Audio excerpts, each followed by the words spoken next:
Yo, yo, yo, Gangsta Bobby and Nora here.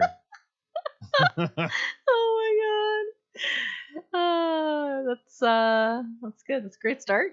It's a great start. Word. You know what I was looking up this week, actually? This is funny that What? you started like this. Gen Z slang. Gen Right. Z, Gen Alpha slang. That's definitely not. Oh no, you're that's firmly millennial. Gangsta Yeah. word. Yeah. But it's interesting because I was going through it, and one of the things it was like, it's like, this is a list of Gen Alpha slang. That doesn't mean that you can use it. It's If you use it, said that? and you're not Gen Alpha, you will sound really old. I was like, yeah, accurate. That is. I appreciate the warning. That is though, true. You know? Yeah, I think some people don't realize. Yeah. Most people who are looking up slang aren't Gen Alpha. You know what I mean? Like, and the very people few. who wrote that were very kind to say, like, look, I know you're looking this up. I know you want to know how things work, how to fit in, how to understand what the youths are talking about. Yeah, how to be a cool kid. But what's also important is that you know not to use these words. Yes. Stay in your generational lane. Yeah. I do find it very interesting, though, because I think what's really interesting to me is that the slang that comes out has the same meaning as the slang we had, like an expression of like exclamation. Yeah. Like you just said, word. Right. They have an equivalent for Gen Alpha. An attractive person. They have an equivalent for that. And there's just many things that I think every generation creates slang for, because there isn't really good words for it. And it's an expression a little bit of youth when you're talking about the things that slang comes, the things that it's about.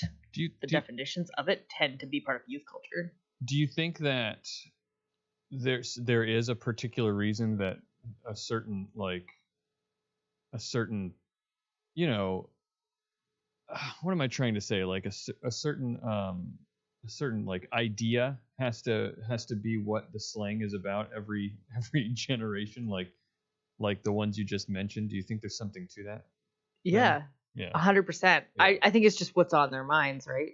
Right. I think the one that has no equivalent to millennial slang, or maybe even Gen Z, although this is sort of, I think, straddles Z and Alpha, is the yo chat. When you oh no, I don't know. I don't even know what that is. It's happening. Yeah. This is because I looked it up. Basically it's like, it comes from streamer culture where you're like, yo chat, tell me what you think of this. Oh yeah, okay, yeah. And so the context is that you have an audience who is listening to you, and you say it as sort of a tongue-in-cheek, I think, is the way like that you're saying it. Yeah. In like life in general, if you're just like walking down the street and you want to know if you're maybe pull your group of friends, or just say it generally to somebody you're talking to, or just like humorously question to the world, reference the idea that this is something that might be said in front of an audience on a stream somewhere. Yeah, I get it. Yeah, it's a kind of a reference. Anyway, so like that didn't exist for us. There's no equivalent that I can think of. Yeah, I don't think so. But, hold for applause, yeah, so maybe. I never said that. Maybe I never something said that. like I don't that. know. That's not even really, but like a big butt, that's in there. An ugly person, an attractive person, like all these things, like exclamation of something. Right. Old people, like it definitely has very strong similarities to in definitions, not the words. The words are like pretty nonsensical to me. I don't know about you. Yeah, they're all pretty nonsensical, and they're hard to wrap their I used to get really annoyed by, like you're supposed to when you're an old like we are. I used to get Yeah, that's old. yeah, I used to get annoyed by how like unintelligible and nonsensical it all was. Like Skibbity Toilet, you know, like I'd be like, what is this? Is like I'd get annoyed at how dumb and meaningless and stupid it was. But then I realized, like, that's what they're supposed, like like youth culture is supposed to be sort of counterculture to the culture of their parents, right? Yeah, like totally. And so the whole point is that they're supposed to be annoying me, right? and so they want to annoy you. Yeah, right. exactly. So the fact that they're doing that, they're doing their job. So it's fine. Like, that's the new in thing, and there's nothing I can do about it. And the more I fight it, the more it's working, you know, like, so yeah. I I also think that when you're at a certain age, your brain is playing with language. You're messing around with it in a way that crystallizes a bit when you're older, and you're more willing to follow the rules when you're older. But prior to a certain age, I think you have a really malleable understanding of how language works, much more than when you get older. So I think that's also part of it. Yeah. And you know, the next generation will have another set of weird words, and all the Zoomers will be like, "Oh, remember when we also had Skibbity Toilet? That was real slang." Yeah.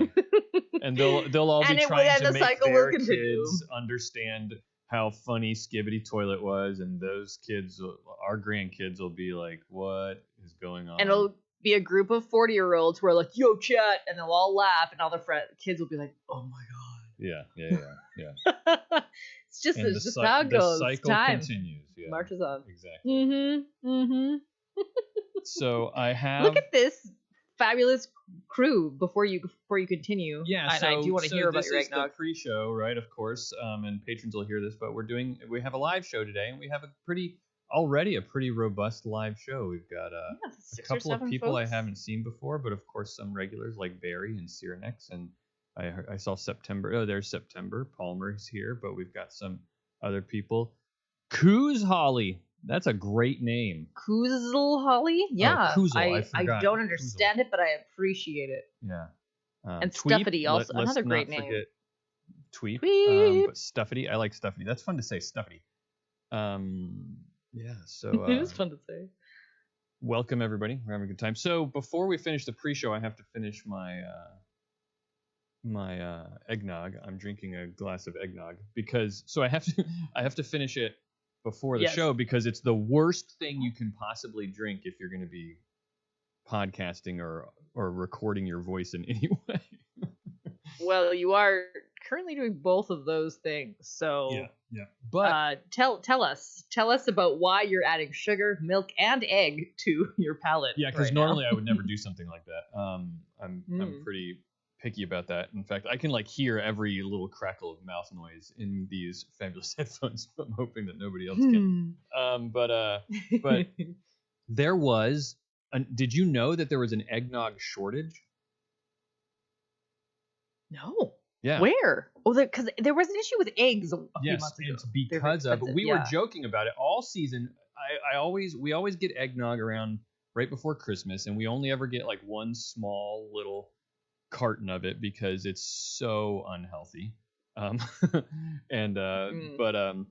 I love it. I love eggnog, so I'll have one glass a year.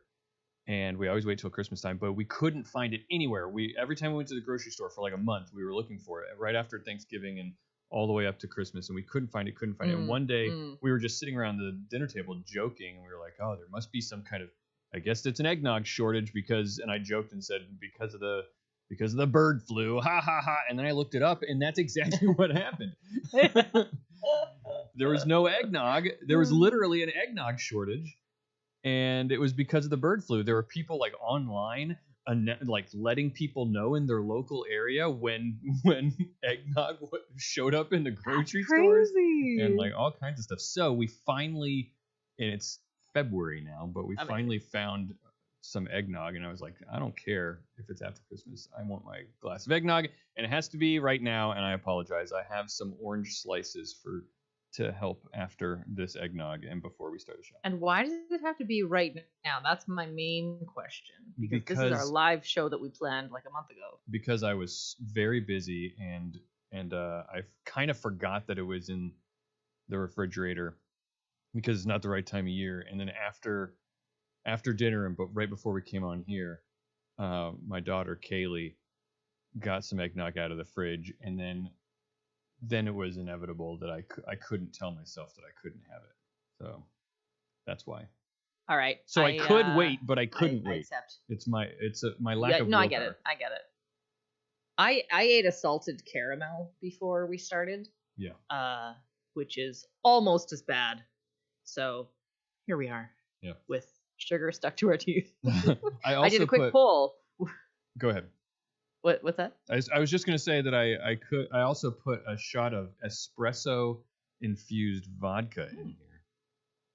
So okay, how's that turning out? That sounds good. Tastes good, because I was like thinking, oh, I'm gonna do, because I don't normally do the alcoholic eggnog. I just like the eggnog. But I thought I was in the mood. I was like, oh, I'll find some like whiskey or something. Isn't that what normal people? Rum, isn't that what people put in it? I don't know. But then I saw that in the cabinet. I had like a little thing of vodka. Nice. So it tastes very good. It's got like a little espresso flavor to it. Yeah. Very nice. I did a very quick poll in the chat, and it seems pretty much split between liking and not liking eggnog. Yeah, which is about right. I feel like it's a 50-50 for most. Yep. My younger daughter likes eggnog like I do, and my older daughter, she can't stand it. So yeah, I'm not a huge fan. Kuz Holly says homemade is best. I agree. I made homemade eggnog one time, and it was good. You have to be really careful if you make homemade eggnog, because you have to be really careful to temper the eggs. I didn't do any of that. I just took it, mixed it all together, but there's so much booze in it that it didn't. Well, matter. You must have done it right then, because you will know if you did it wrong, because the eggs will start to scramble in your eggnog, and you'll have chunks of egg in your eggnog. Ooh, gross. Yeah, it is gross. I think I did like cook it a little. Like I did heat it up. You have to heat it slowly, and you have to stir it constantly. Yeah. If you do it right. Yeah. Something like that. But then, but yeah, it was very, very good, but extremely rich. And to make it, you needed like 3 types of booze and like a whole bunch of whipping cream, along with all these eggs. So it was very expensive to make. Yeah. And I was like, I'm not a huge drinker. I'm not like, I don't love the flavor that much, but oh boy, it was good. Yeah, it's very good. I'd have that again. It's basically, eggnog is basically like vanilla ice cream melted. That's basically what it is, like French vanilla ice cream. Nutmeg in there? Yeah, with a little bit of extra holiday flavor in there. Yeah. I do like eggnog flavored things. Like I make eggnog cookies, because we did have some and some left over. I made some eggnog French toast. You know, that I enjoy, but drinking it straight up is not my jam. Not my fave. Logan says chunky eggnog is my cream cover band. That's funny. That's clever. I like it. Yeah. But yeah, if you make ice cream, if you make vanilla ice cream, like French vanilla ice cream, it's basically the same. It's like everything's the same.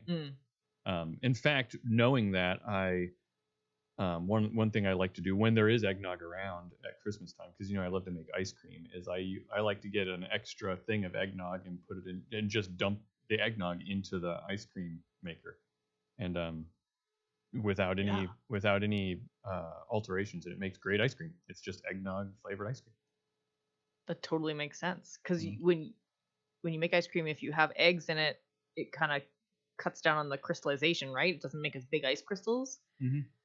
It helps make it creamier. Reduce it, and so Yeah. That's So why that makes French sense vanilla. that That's what would be makes good. French vanilla French vanilla. That's how it's different than vanilla Oh, ice cream. really? Is With egg, the yeah, eggs? egg yolk, and so yeah, it makes it creamier, and that's why French Hmm. vanilla ice cream is creamier. Tends to be creamier. Yeah, Well, there we go. I like ice cream a lot. Yeah. Sounds like it. You have like an actual ice cream maker, one that Well, you plug into the like one of wall. those KitchenAid mixer attachments. Yeah. Oh, it's an attachment. I have a KitchenAid mixer. Yeah. The thing about an ice cream maker, because you can buy like an individual unit that is a maker of ice cream, Yeah. and it like churns it for you, whatever. Like, that's a lot of counter space I'm never going to use, but or never going to benefit from extensively. But a KitchenAid attachment that I could get behind. Yeah, and so to be sure, the dedicated ice cream makers, and I've heard that, as an aside, I've heard that Ninja, the company that makes Oh yeah. the blenders, I hear that they make an ice cream maker now, and I hear it's really good. So I wanted to try it out. But Sounds like Palmer's been eyeing it. oh yeah. Has he? Oh yeah. He just Yeah. said that. I've been eyeing the Ninja Cream. Yeah, exactly. So get it, Palmer, and then tell me how it is, because I want to know. Let us know. For sure, the dedicated ice cream maker machines that are like that, they do a bit of a better job, a little bit better, sure. But yeah, the KitchenAid thing is just a bowl that you get that the walls are filled with, like some kind of liquid that freezes below freezing, or below 0 C.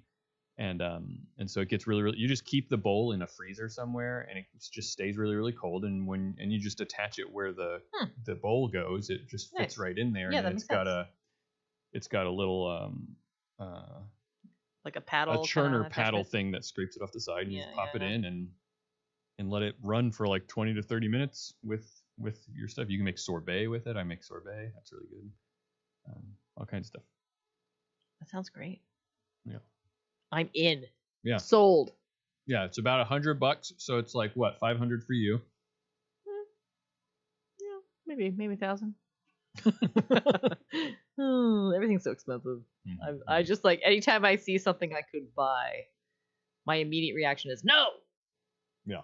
It's great to be my kid right now. Yeah. What do you think, we're made of money? Stop it. What's another stop good 667. one?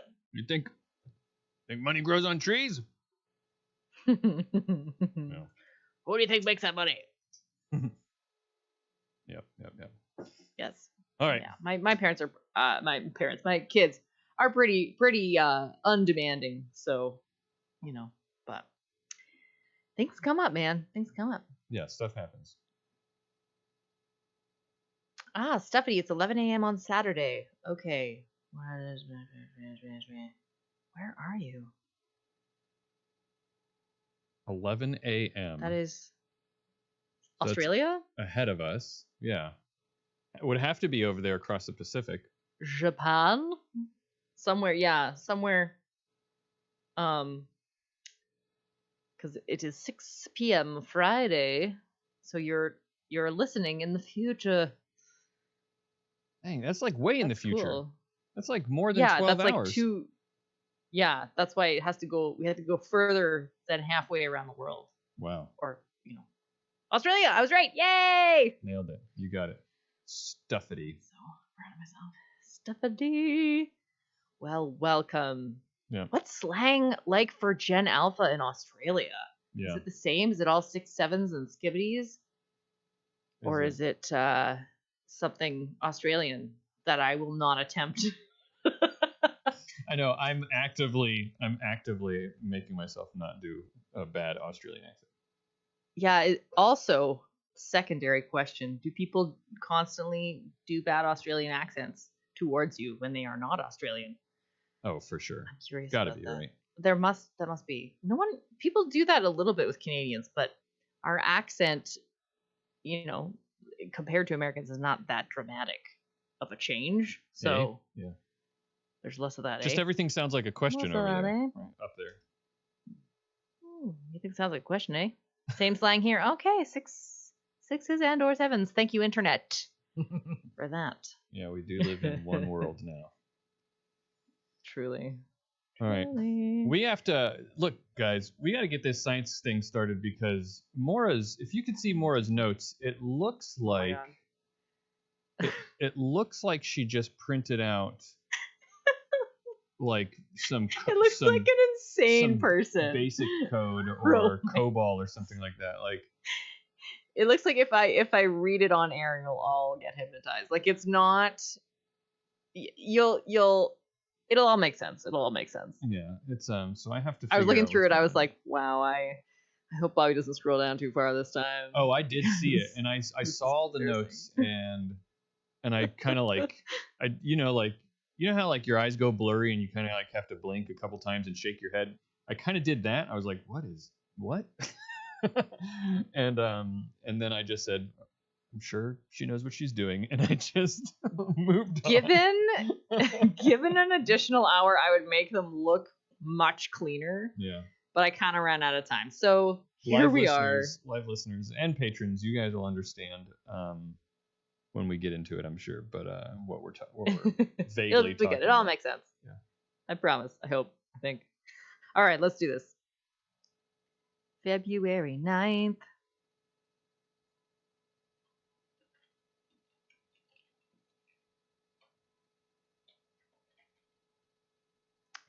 Okay. Let me silence my phone and watch real fast.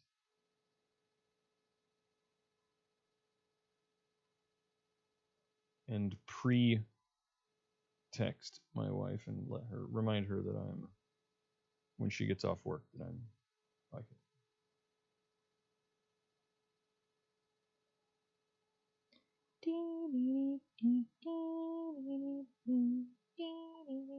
Doom Part 2? How old is your daughter, Logan? I'm curious. I assume when you say family movie night, you mean with Genevieve. Because she's 10, 11? She's 10, I believe. I'm not sure when. Yeah, to introduce to my son. I think he's old enough, and I haven't seen it. So that'd be a fun one to watch together if we feel it's... Have you watched Dune with your kids? No.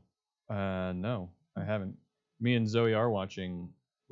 We just started season 3 of Stranger Things. We've been doing that for a little bit. Oh, so good. Yeah. Ben needs a little time. She's turning 11 this month. Okay, yeah. You know what I watched with him? I know we had to record a podcast, but I don't know. I just want to hang out. Yeah. The Matrix. We watched The Matrix. Oh, that'd be a good one.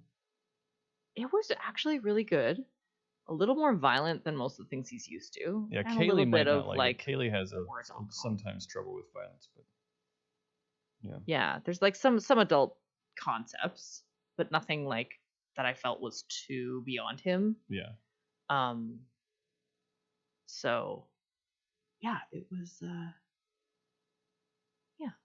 it was really cool. Well, good. It's a good movie. It's a classic. For a reason. Yeah. All right, I'm ready. All right. Hey everyone, it's February 9th, 2026, and you're listening to All Around Science. My name's Maura Armstrong. And I'm Bobby Frankenberger, and we are two huge fans of science here to get you caught up on what's going on in the world of science. Just generally geek out about science stuff. Maura, how are you doing today? I'm doing good. I'm in a very busy week of my life.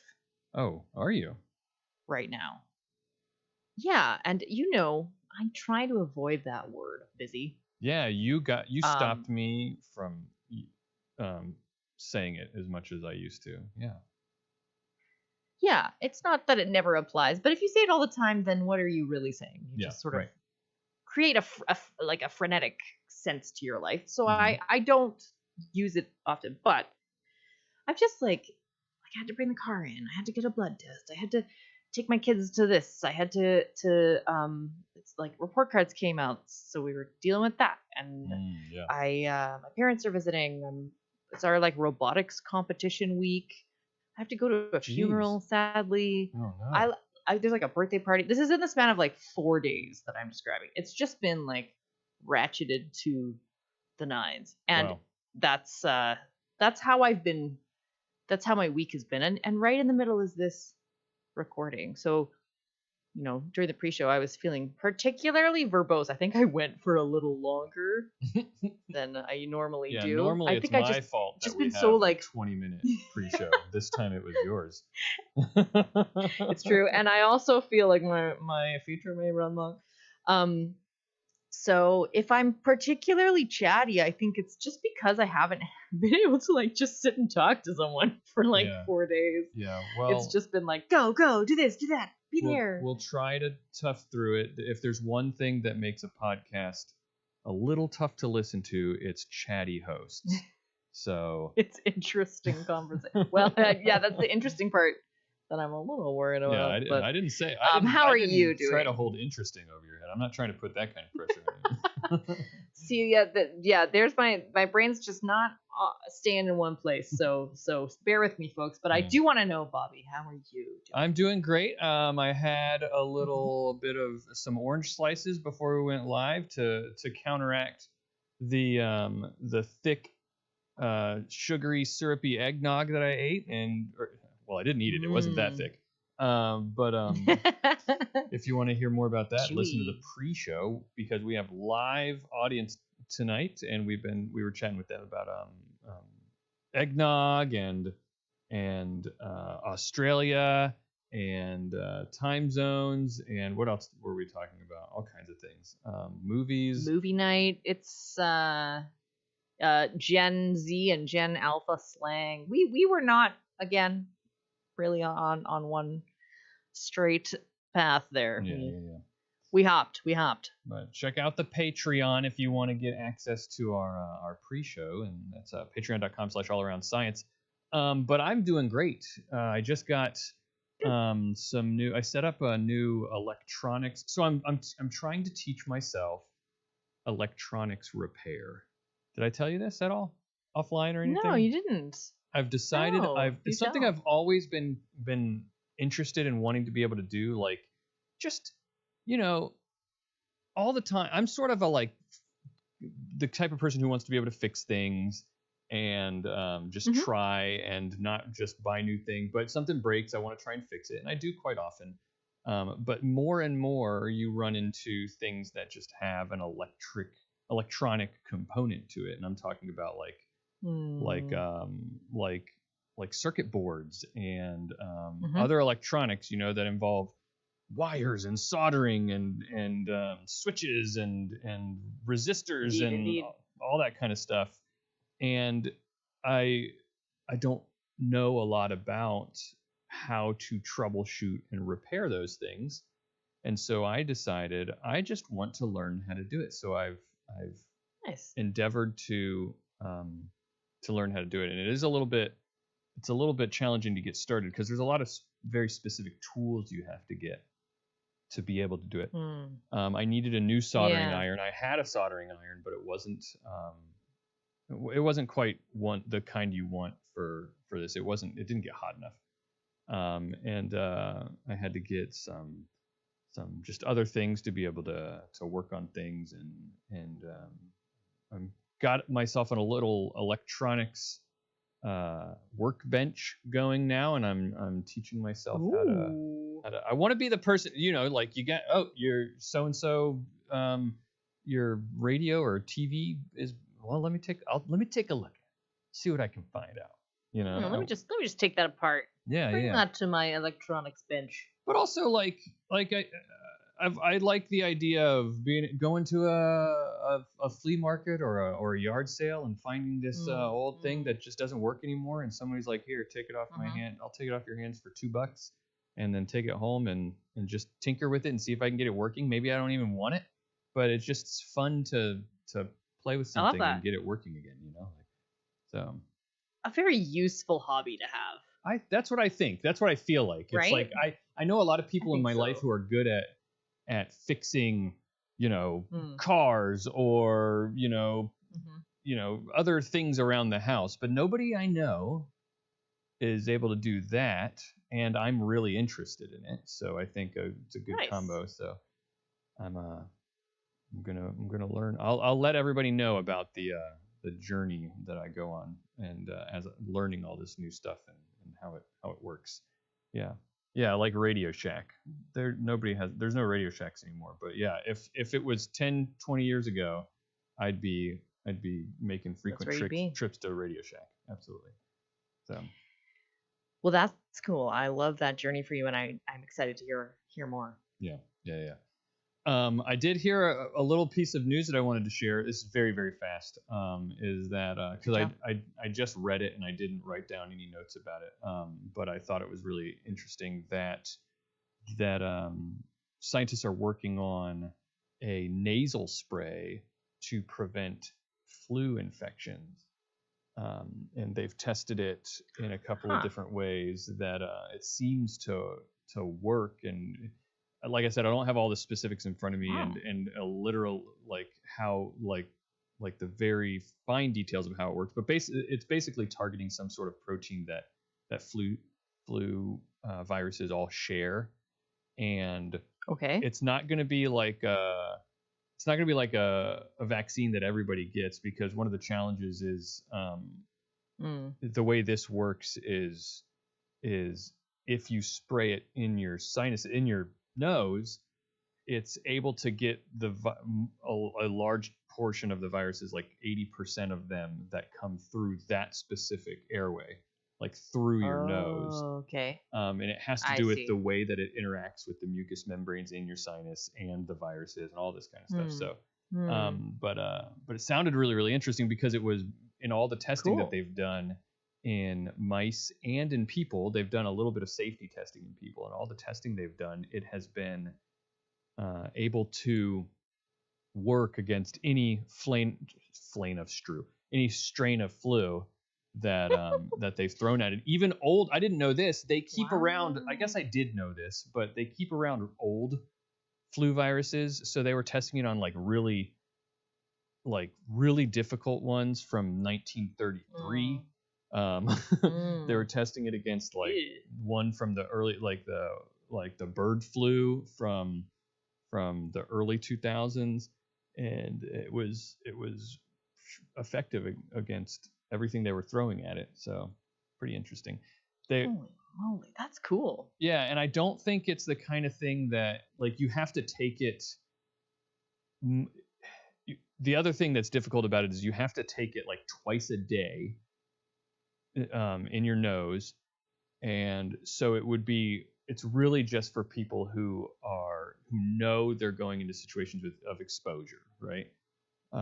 Healthcare workers, or people where there's an outbreak in maybe a place that is not, they say it'll probably be really good for places where it's difficult to get widespread vaccinations. Maybe they can get nasal spray in, but the challenge is getting people to use it twice a day, and that would be tough. No, but that's really just the fact that they were able to come up with something that is effective against any flu virus that they've thrown at it was pretty interesting to me. There's not much out there that can do that, so that's really cool. Yeah. So we're in the midst of our live show right now. Yes. Thanks to everybody who came out. If you are listening to this later and you want to join our next live show, it will be on March 4th, Wednesday, March 4th, 8 p.m. Eastern. Yeah. Or I guess Thursday, March 5th, 11 a.m. in Australia, as we found out. From our Australian I guess if you're bored at work in Australia on March 5th at 11 a.m. /school or whatever you do during the day, tune in and we'll hang out. Yeah. And if anybody's out there and they're teaching school in Australia at 11 a.m. on Thursday, March 5th, and you let your class listen to our live show, then I will give all your students extra credit. Is that how it works? You'll get an A+ from me. From me. Yeah, it's an A+ from me. Kind of. So A+'s all around. That'd be fun if we got a classroom in Australia. Yeah, that would be listening great. in. Mm-hmm. All right. Well, in the meantime, I do have some actual science details I wanted to tell you about. Let's do it.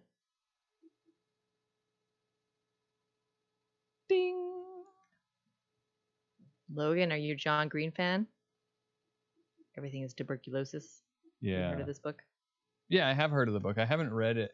I've read excerpts from it, but I have not read it. But I would like to because it sounds fascinating. I've heard several interviews of John Green talking about the book, and it sounds exactly like the kind of thing I would love to read. So, like a mixture of science and history. Oh, that's like the sweet spot for me. Like perfect. He's a very good writer. So, yeah, I haven't. I didn't. I don't think I have read any of his books. No, I did read The Fault in Our Stars. That was a good one. Fiction. But he's a very good writer, and I also liked. He did a podcast and did a book called The Anthropocene Reviewed, and it's really great. He reviews just things about life, and gives them a certain number of stars. Like I can't remember any of them, but like genes or waking up early or like whatever. I give this 3 stars. It's so good. It's so good. Yeah, like we're in the Anthropocene right now, right? That's the thing. That's what they. So he reviews the Anthropocene. Yeah. Oh, quick aside, Current age. Barry. I don't know if you. I said Thursday 11 a.m. March 5th, but that's for the Australian listener. Listeners. Yeah. For you, for us here, it's 8 p.m. Eastern on Wednesday, March 4th. That's when we're actually doing it. So. Yeah, exactly. Stuffity. Stuffity. We were speaking directly to Stuffity. I almost called him Skibbity. I'm sorry, Stuffity. That's what they say. That's how they say Skibbity in Australia.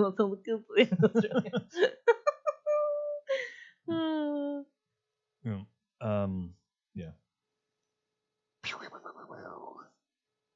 I think your energy's rubbing off of me. I feel like raring to go. Yeah, it's been okay, should we jump right in? Let's do it. I'm ready. Maura, I got a question for you. As a person who thinks a lot about museums, I know this because I've been to museums with you, and you think and speak a lot about them when you're there. Oh, you had that unfortunate experience. I forgot that you had to go through an actual science center with me. It's not pleasant, folks. To be fair, Maura apologized about it the whole time, but I loved every bit of it. I love so bad. No. I love hearing that perspective about. I like hearing. You would love that. Yeah. This is just a total aside, but I love hearing a professional or an expert's perspective on a thing that I do all the time, right? Like it's totally different. You look at these things differently, and so I like hearing about the way you look at them, right? So I'm what you might call a tough crowd at a museum.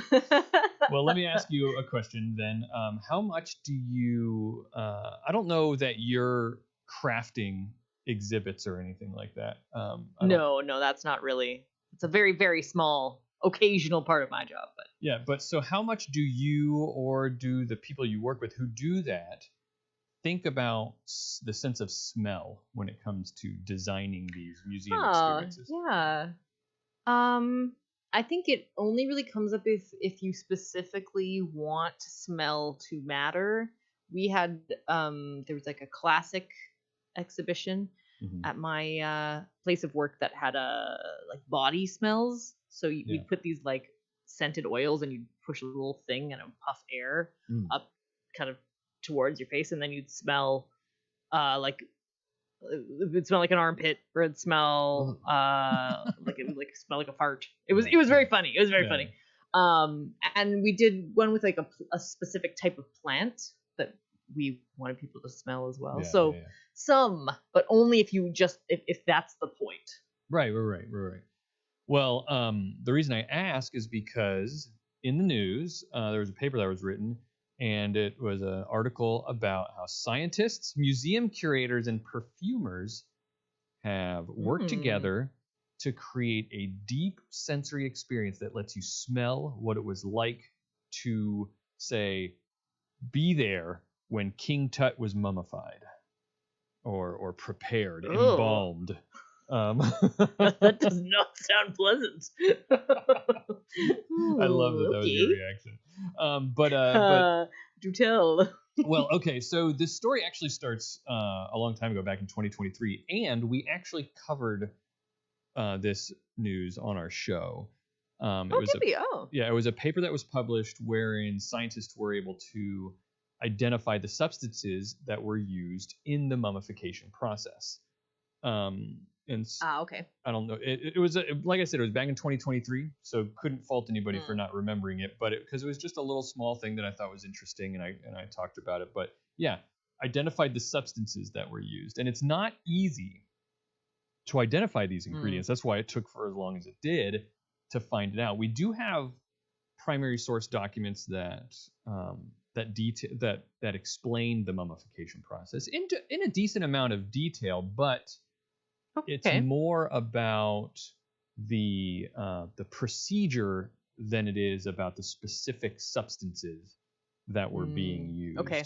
The most detailed accounts that we have are from Greek historian Herodotus. You know him, you love him, Herodotus. If you know, you know. Yeah, and detailed how, for example, went into great detail about how the brain matter gets broken up by like an iron hook that's shoved through the nose up into the brain. You pull out chunks of the brain, and then to get the rest of the brain out, you injected a liquid into the brain case that liquefied the rest of the brain matter so that it would come out. Now, but what that liquid was made out of was not made clear. Was the liquid? Yes. Yeah. Also the body cavity was washed out, described as being washed out with spices and palm wine. So palm wine, maybe a little bit more specific, but spices are vague, not really detailed. Yeah. It was explained bags of natron. I don't know how you pronounce it, but natron. It's a natron. It's a drying. It's a mixture of a bunch of different naturally occurring salts like sodium chloride, sodium bicarbonate. Oh, okay. And they're found in like lake beds and easily collected in places like that. But they were put into bags and stuffed into the body because they would dry out. It's like a desiccant, right? So it would. Yeah, that makes sense. Yeah, that's a way also of like tanning a hide.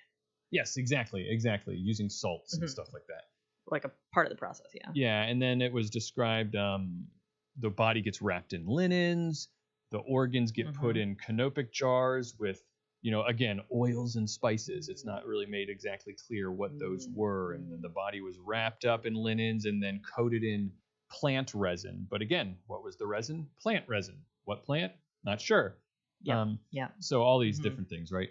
So because one of the challenges was that this embalming process was not for everyone. It was only for upper class, like a certain class of nobility. People. Yeah, and it was performed by another certain class of people, and it was taught in sort of an apprenticeship style.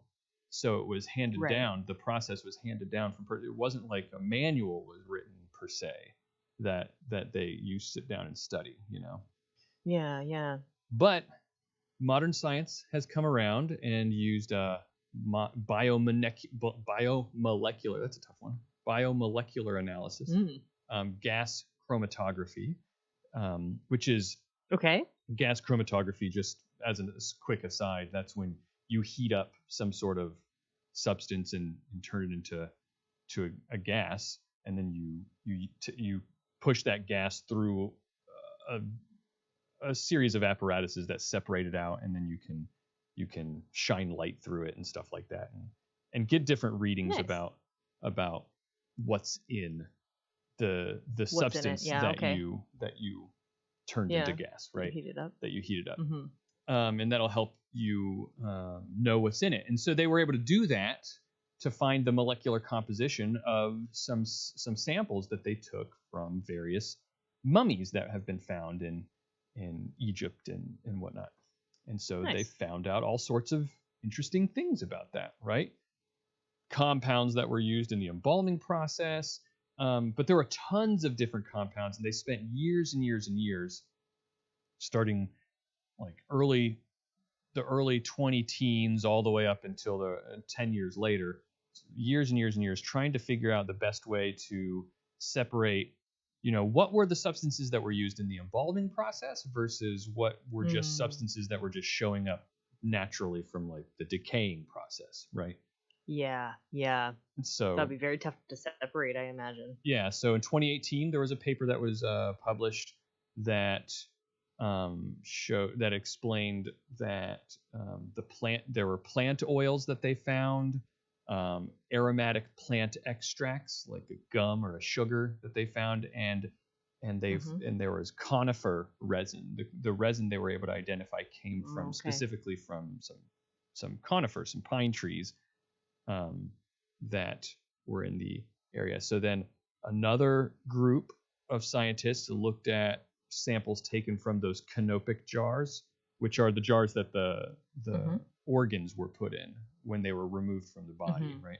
And so they get dried out as well in a different process, but it's an important part of the process of preparing a body back then, And so they analyzed those samples. They found a lot more detail with those. They found traces of beeswax, plant oils again, animal fats, bitumen, which is tar, and again coniferous plant resins like from pines and larches, and they also found the sort of traces of vanilla scented coumarin, which is cinnamon, and benzoic acid. Coumarin. Yeah.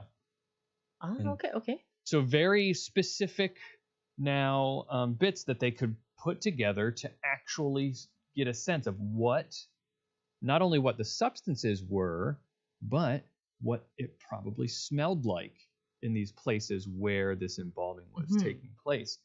They said it would have given these rooms, these chambers where the embalming was taking place, a pine-like woody scent mixed with sweeter undertones from the beeswax and a strong smoky scent from the tar.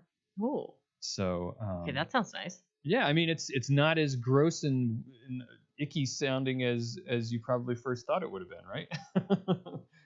Well, I feel like I've actually heard modern embalming smells really terrible. Yeah. And so I imagined it was a similar smell, but I guess not. Yeah. The way they describe it actually sounds like, oh, that wouldn't be a terrible place to smell, Yeah, that sounds kind of pleasant. Yeah, so the new part, because this is all leading up to get the background for the new part, which is a paper that was just published in the Frontiers in Environmental Archaeology that outlines, quote, efficient workflow processes for museums to add scents into their exhibits.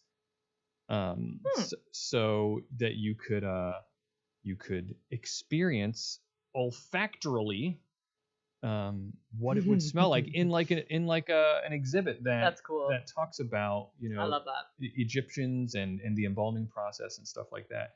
They worked together with a perfumer to come up with a scent that you could place in the environment.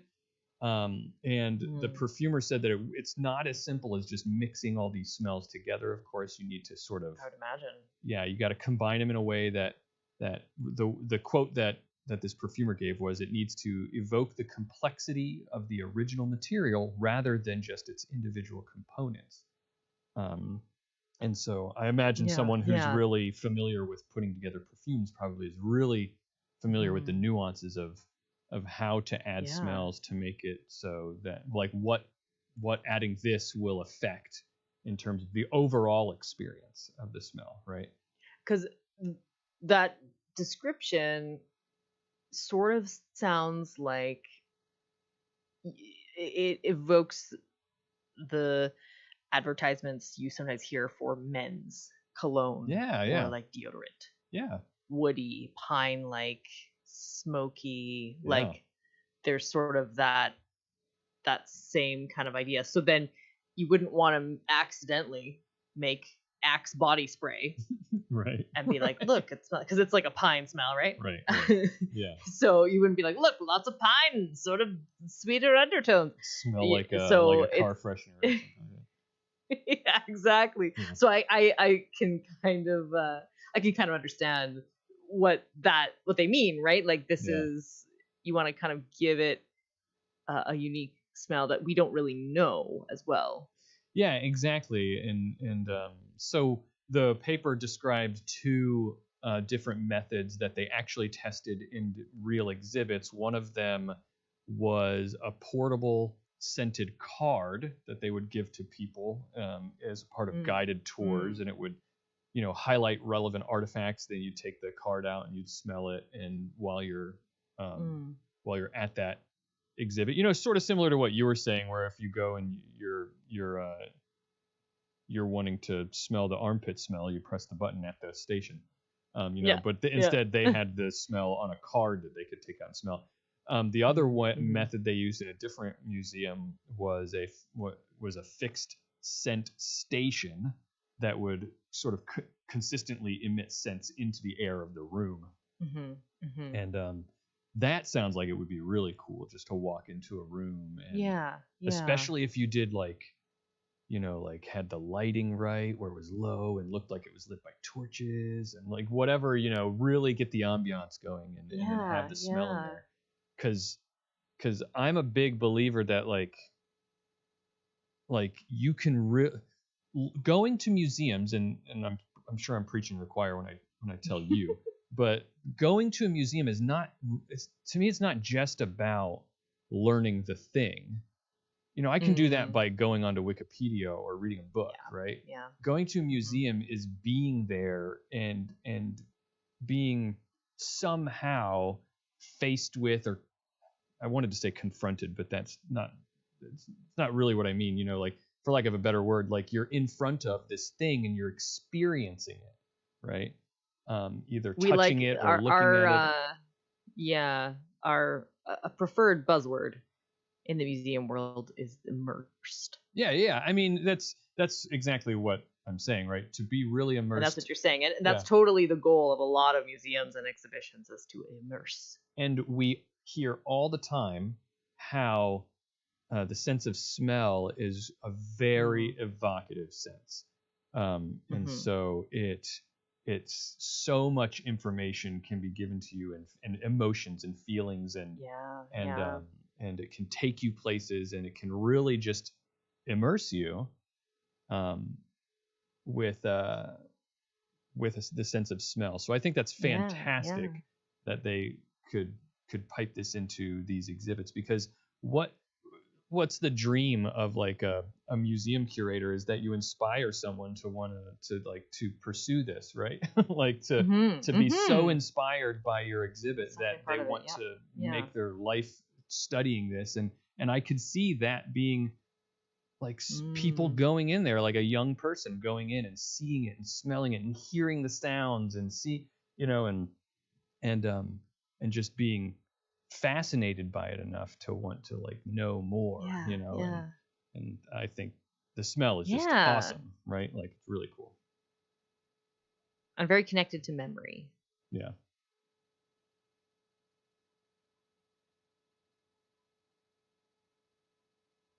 That's really neat. Yeah. Maura, I'm going to reset I'm going to put us on a different server, because I think you and I we're choppy. Not just choppy, but clearly there's some lag. So hold on. Yeah, there is lag, actually. I did note that.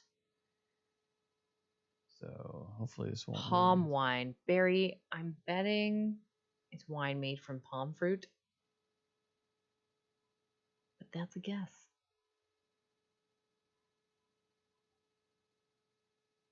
Bark. All right. Is this better? Testing. 1, 2, 3. All right. I'm going to tell me a joke. See how fast I laugh. One time I told a joke. All right, there we go. That was good.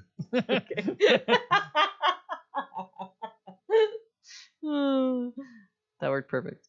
You know what? You're an easy laugh, Maura, and I like that about you. I was just laughing at the fact that you were gonna tell a terrible joke. Yeah. I am an easy laugh. I love to laugh. So I love when I really get you though. When I'm like okay, I think this is gonna make him go off mic. Yeah. I'm like, yes. Yeah, I love I used to, Maura will attest to this, that there was a period of time when I was saying, I laugh at all my own jokes on the show, and I want to stop. Help me. I'm going to try to stop laughing at all the things that I say. And then I couldn't. And then I think Stephanie might have said something to me or something, and been like, you do that all the time. It's not you if you're not laughing at your own jokes, like just laughing all the time. So I was like, you know what? You're right. So I like to laugh. At some point last year, I mentioned to my husband, because I had noticed this. He loves a joke. He loves turn a phrase, like in the moment kind of joke. Mm-hmm. And I would try to get him to laugh. I'd make jokes like that, but he'd always kind of like look a little disappointed. Yeah. And I was like, Scott, I feel like half the time when I tell jokes, you're actually just sad that you didn't say it. And he was like, huh. And then a couple weeks later, he's like, I had noticed that he was laughing a little more freely at my jokes. He's like, I've been trying to just enjoy them and not be sad that I didn't think of them.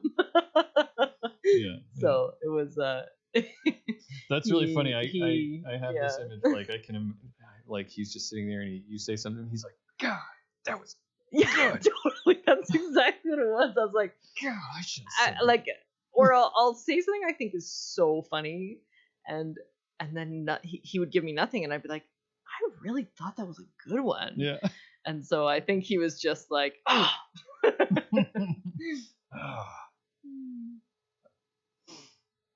There was something I was going to say, but I missed it. Oh, what do you think? Can you think of an environment that you've been in that had like a distinct, like not one time maybe, but like just think of it. Can you think of an environment that has like a distinct smell like that, or like that always evokes, Oh, there you go. Bye, Logan. There are places. I'm thinking of really specific places.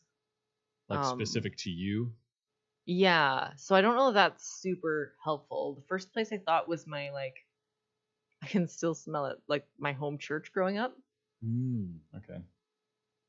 Like slightly dusty, Yeah. I know. It had, like, padded pews. There's a very specific smell to like a fast food restaurant that has been mopped by like dirty mop water and has like old, you know what I'm talking about? Like, oh yeah. Yeah. And I know that smell very well because my first job was at a Wendy's. And so like that mixture of like old fry grease and dirty mop water. Nasty. That's awful. Yeah. That's awful. Yeah, but I know it immediately. Like it takes me right back to like being a teenager. Yeah, those moments. Yeah. Machine shops for Cyrenex, ozone and oil. Yeah. Yeah, you're right. That's a good. That has That's a good one too. Yeah. The inside of a like a cockpit of a small airplane, like the ones that I fly, that has a pretty. Okay. I don't know that I'd call it, like, it just smells like, I mean, it really just smells like sort of gasoline and oil, Yeah. Yeah. But it is a smell. Like whenever I get into the plane, I'm like, yes. Here we go. Yeah. Yeah. I think too. I wonder if spring has a different smell for every region. I feel like spring here, it smells like cold and soggy at the same time. It's like the ice because has everything's a smell. melting. Yeah, it turns into like ice/water, but it's not. I would almost call it ozone-y a little bit. Yeah. It's got like a freshness to it at the same time having a sense of decay. Yeah. It's a very unique smell.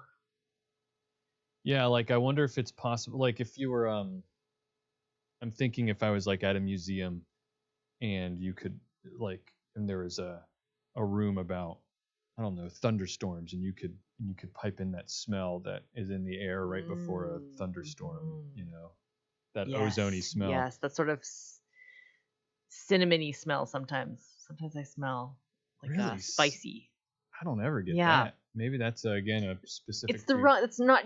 It doesn't smell like cinnamon. Like that's the wrong word, but it's the closest I can think of, and it doesn't happen every time. I just notice it occasionally. Yeah, yeah.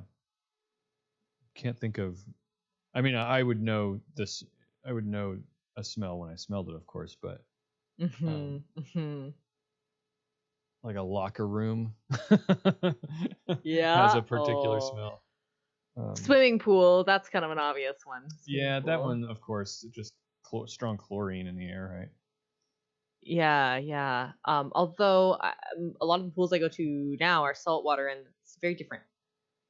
Yeah, the ocean. It's not the ocean that has a smell too. So whenever I go to the, I grew up going to the beach, so I know that smell. I can smell the. I mean, there's a reason that it's a cliche. The smell of the sea air, like so. Yeah. I like that's your next smell of bonfires. That's definitely very specific memories. One that I like. And not everyone likes this smell, but blown out candles, because it reminds me of birthday cake. Oh, I love that smell because I love birthdays, and so yeah. Do you like a bonfire? Do you like a fire pit? Yeah. We love doing. Yeah, as long as I'm not in the direction of the smoke. Well, I mean, yeah, you just have to move, I guess, but because it's gonna happen. But That's true. But yeah, we have a fire pit here, and if you had been here more than just a night, we would have done that, because that would have been fun. Nice. That's fun. Because I enjoy doing that too, but I only do it when there's company, because it's too much work. It's a lot of work. Yeah. So. All right. We have quite a feature to go through. It's a doozy. And it is long and detailed, but I will not be talking about every single thing, so don't worry. I'm here for whatever you got. All right. We are recording on February 6th at 9:05 p.m. is the time right now, Eastern, which is just like a half hour shy of the original opening of the Artemis 2 launch window. And it has been moved. The launch date has been moved. The earliest it will be at this point will be March 6th. Okay. That's the next possible launch date. Oh, wow. That's a whole month away. Yeah. And I'll get into why today. I bet it's because what what I want to do with the moon. Yeah, yes, and also other things. Okay. So I want to talk about a very specific part of launching a rocket to the moon, because it is extraordinarily complex to get yourself from Earth to the moon, as you might imagine. Okay. And there's one part of it that is really key and needs to go off perfectly for it to happen. And that is the countdown. Oh. Yeah. We're gonna talk about the Artemis 2 countdown. A countdown for a rocket launch is specific to that rocket and involves actually a couple of simultaneous clocks. Really? At the same time. So when you look at, if you read through my copious notes, or just found the launch sequence somewhere, you would see two different timers. One is L minus and one is T minus. Oh, I didn't know about L minus. I know T minus is like Yes. like the amount of before the time. The T is Yeah. launch time, right? Like, yeah. So working backwards, T0 is the launch. Mhm. That's when the rocket goes. But L0 is also the launch. These two are running simultaneously. Okay. L minus is how far away we are from liftoff in hours and minutes. So the Artemis 2 launch sequence starts 49 hours and 15 minutes before liftoff. Okay.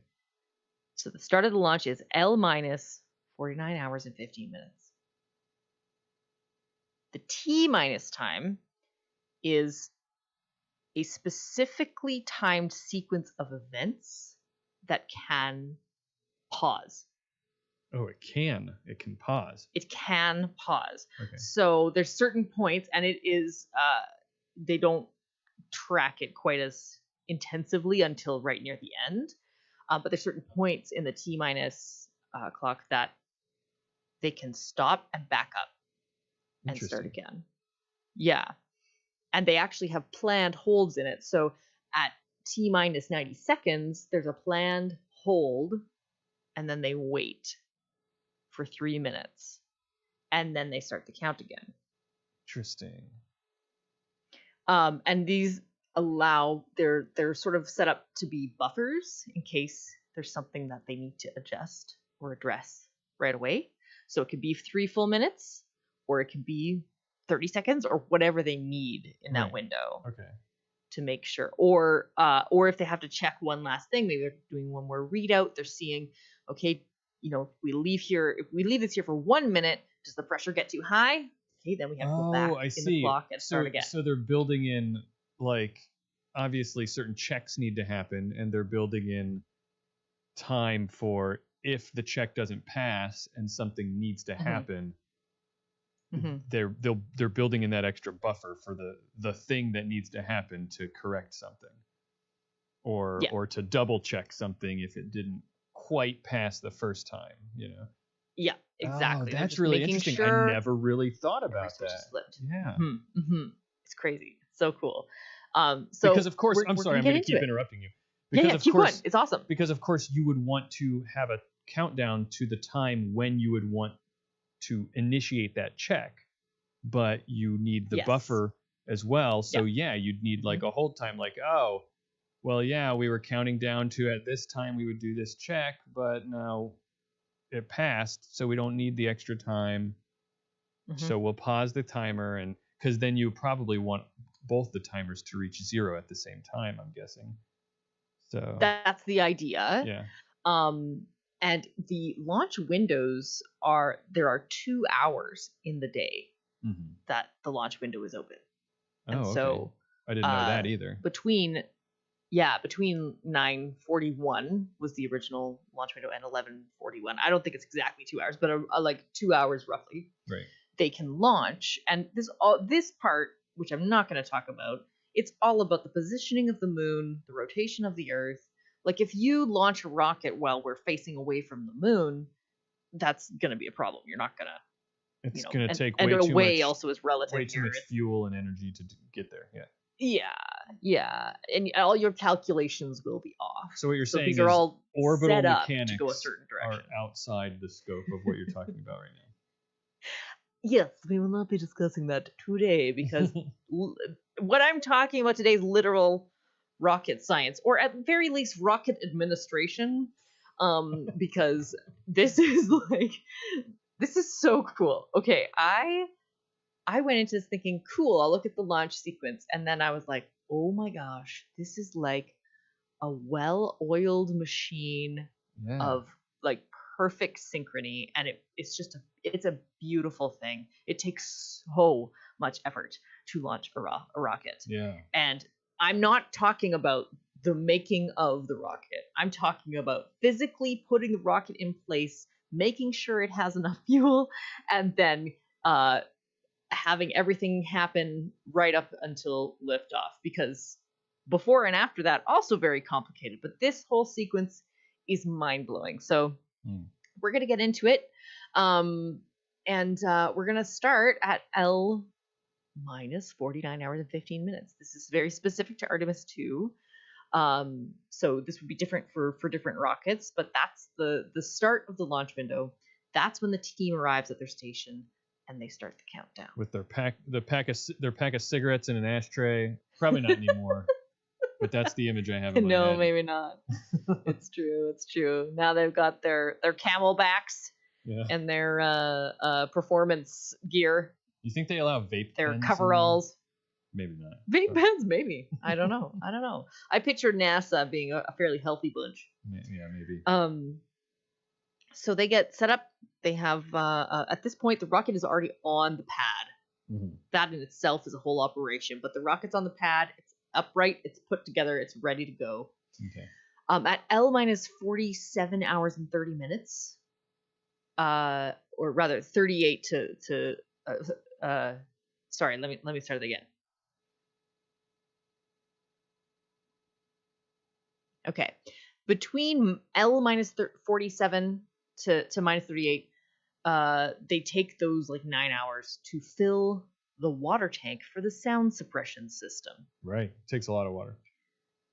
1.5 million liters, in fact. Wow. And explain to everyone, I know what you're talking about, but explain to everyone who might not know what the sound suppression system is. Yeah. Launching a rocket is really loud. And yeah. So when the engines go, when the rocket fires, they have these strategically placed tanks of water that just pour out as the launch is starting to happen. And so it suppresses the noise. It also keeps the temperature down. Keeps it at like a reasonable level. And the other thing too that happens, there's like these flame trenches. Yeah. Big, like huge concrete trenches where the actual flame from the rocket will be diverted to. Yeah, when that whole thing. When the rockets flame and start to go, the white smoke, quote unquote, that you see coming out, that's not even smoke, that's steam from those water tanks from the sound suppression system being blasted with these rockets. So that's just steam from that. Yeah. So that's the first thing that starts to get going. Simultaneously, a different crew is pulling together all the things they need to actually fuel the rocket. Most of this launch sequence is fueling the rocket. Really? Okay. And they fuel it with liquid oxygen and liquid hydrogen. No, and I bet that has to be done so carefully. So, yeah. Oh my gosh. It's bananas. Because, again, we'll get into it. It doesn't happen yet, but it's going to come soon. So they have these like big spheres to contain it, like these big like containing tanks, which is a major advancement from Artemis 1, and allows them a little bit more flexibility in their launch window. Because if for some reason they have to scrub the launch, and there's probably about 1 million possible reasons for that to happen, but if they have to scrub the launch, that means done for the day. They can't go back. They can't back up 2 hours and try again because that's closed. If you don't have enough liquid fuel to keep your rocket topped up, you have to start again in 48 hours. Like it typically would take 48 hours. With Artemis 1 it did. Now with Artemis 2 they have this big sphere of hydrogen, and now they can top it up enough to try again the next day. Right. Yeah. Because it all sublimates, like it just goes off into the air if they leave it too long, because it's very, very cold liquid oxygen and hydrogen. Yeah. So that starts at minus 48 to minus 39. You've got those systems getting prepped, the oxygen and hydrogen. Minus 39 to minus 38, the core stage is powered up. So this is the big central tube that eventually a portion of it gets filled with a lot of fuel, and it contains the avionics. So those are the communication and electronic systems for flight, and the software needed to control them. It's the brains of the rocket. And that's going to be the key part that controls the launch and communication throughout the rocket's flight. The next thing they power up is the interim cryogenic propulsion stage, or ICPS. That is a very important little bit of the rocket that is going to get them to the final translunar injection around the moon. So the big giant rocket like boosters, those are what get them off of Earth, and they drop them off, use up all the fuel inside of them, drop them off, and then once it's up out into space, they use that momentum to go all the way to the moon, and then once they get to the moon, the ICPS that we just now have powered up in this stage of the launch goes and puts them around the moon. Right. Allows them to get to that spot because it's a 10-day journey and they're going to be orbiting the moon for a bit. Then they prepare the engines. So the engines, you've got your big tubes filled with rocket fuel. The engines are if you were a kid drawing a rocket, it would be the cones on the end. Right. They're the part that actually ignites. It turns all that fuel into fire and propulsion. So this is now, we are at L minus 34 hours and 30 minutes. This has been over half a day. Yeah. So we are coming up on 14 hours about of time. And a couple more things are going to happen. There are some big gaps in here. In part because the things that we start with take a lot of time. The fueling, getting it ready, final preparations and checks. So, like I said, each stage of these I feel like could be its own PhD. Yeah. So that means I'm skating over a lot of stuff. But this next phase is kind of like when you go on a trip the night before and you plug in every device you own. That's what they're doing in this next one. Because remember I told you about the ICPS, the part that gets them actually around the moon. They power it down, saving batteries, I assume. They just don't need it at the moment. I think it's more of a check, right? Because that isn't necessary till later. They then charge the Orion flight batteries to 100%. So Orion is the payload. That's where the crew is going to be. That's at the very top of the rocket. So they charge those flight batteries up to 100%. They charge the core stage flight batteries. And each of these takes about 4 or 5 hours. Ooh, fast charging. Yeah, we're like... so that takes us from 34 hours to 32 to 30. And then at L minus 19 hours and 15 minutes. So now it's been a full day. Plus. The ICPS is powered up once again. Oh, okay. Your fuel is ready to go. Your water is loaded up. Your engines are ready. You charged all your devices. Yeah. Then, L minus 15, they check the Orion crew suit regulator for leaks. You don't want your suits to leak, so that's a key part that's going to be happening here as well. All right, L minus 15. We've made it to the second day, and now we're in the final stretch. At this point, L minus 14 and 30 minutes, all non-essential personnel leave. Get out. Goodbye. Thank you for driving the hydrogen truck. Best of luck. Have a good sleep, and we'll tell you how it all went. No need for extra cooks in the kitchen, I guess. Right. There's probably there are certainly still, I'm sure, very many people there, but oh yeah, you wouldn't want to have like everything's got to move like clockwork, I'm assuming. So if you don't have a job, get out of here. You know. Right? Like if you're the guy that takes the hose and puts it and connects it to the thing, and your job's done, right? Right. Yeah, you're good to go. Although they haven't quite connected the hoses yet, I don't think here. Yeah, so don't go home yet. So everybody says goodbye. They welcome the new crew back in, and then begins the ground launch sequencer. So this is a software that controls all of the bits. You know how you have in your car like a computer that tells you like, oh, this is the problem and this is the problem. This is like the centralized software that is we're interacting with. We're making sure it's helping us time. It's helping us check all of the pieces. Yeah. Okay. And that activates at -12 and 45. Now, just before that, I did not know this was a thing, and this takes a couple of hours. So L-13 and 15 minutes. They do what is called the air to gaseous nitrogen changeover. I was like, what? Wait a minute, hang on. Air is important. Humans breathe that.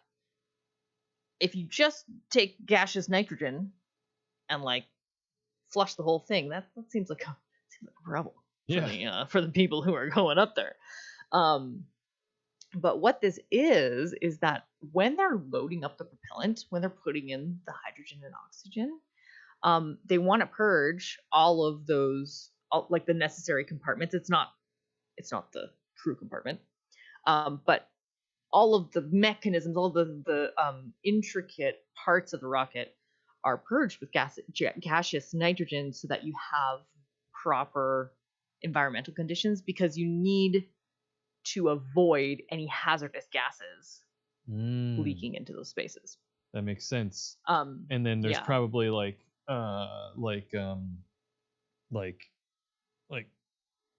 chemical interactions that they want to avoid accidentally happening, and even down to probably corrosion that can happen just from having air in and near components, electrical components and stuff like that. Yeah, nitrogen is an inert gas, and it's not. It doesn't really react very much with anything. So no, or gaseous nitrogen. Exactly. Yeah.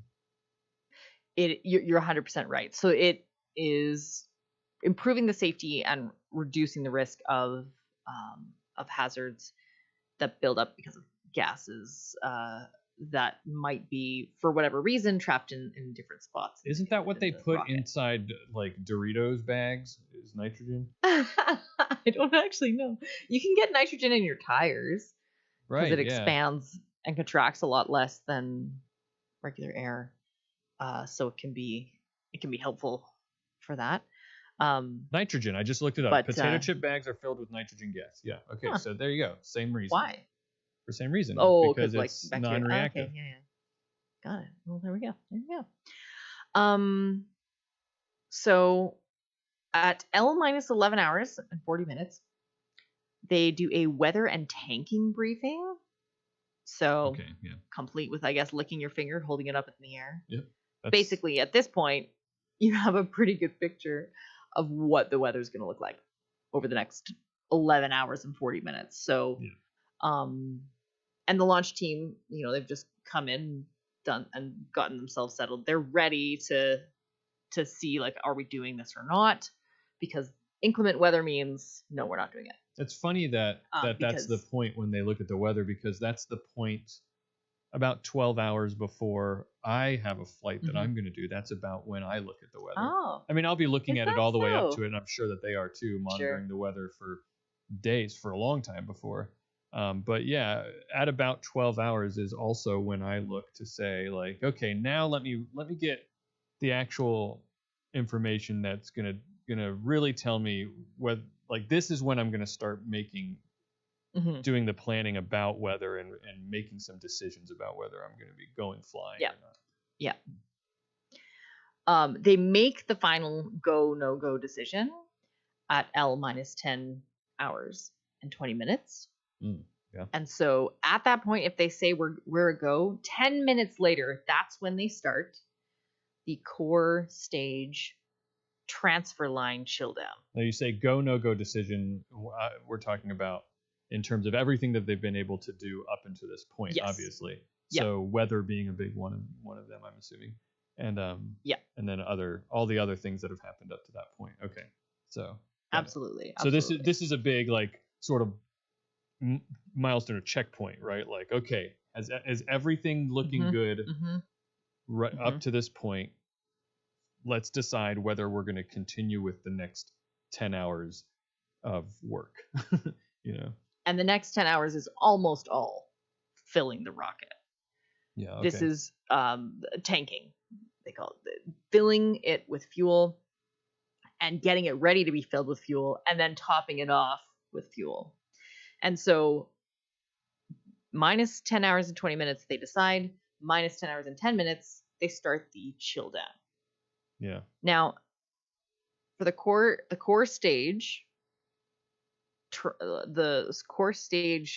transfer line chill down takes 20 minutes for the oxygen, and it takes 45 minutes for the hydrogen, because liquid oxygen is minus 183 degrees Celsius and liquid hydrogen is minus 253 degrees Celsius. It takes a bit longer. So to make it chilly, so to make it cold enough for the fuel to go through without actually boiling, without sublimating, they have to or evaporating, I should say, they have to cool it all down, and it takes that long. Which, that one is crazy to me. I just, you never think about it.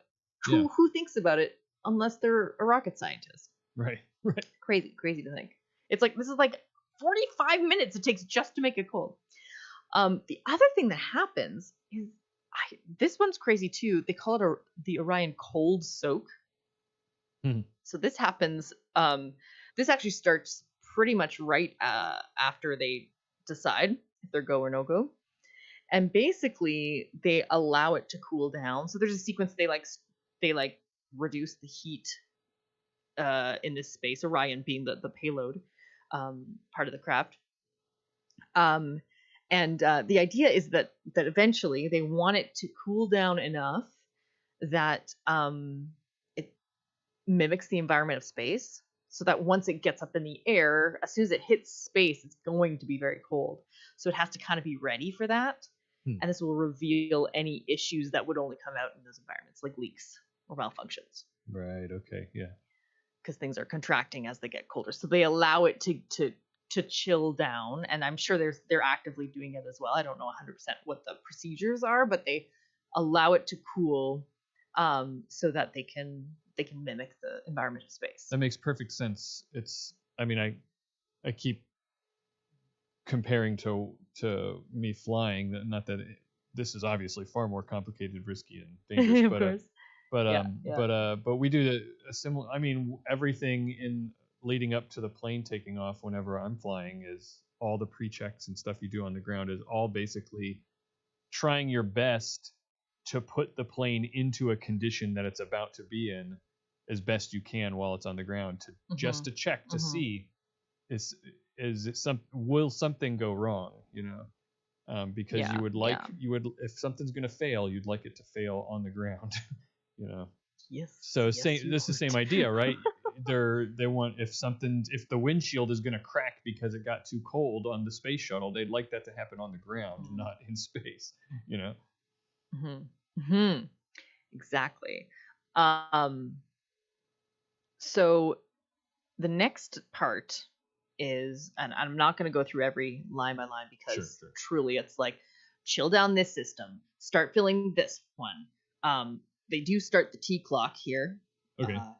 At about L minus 9.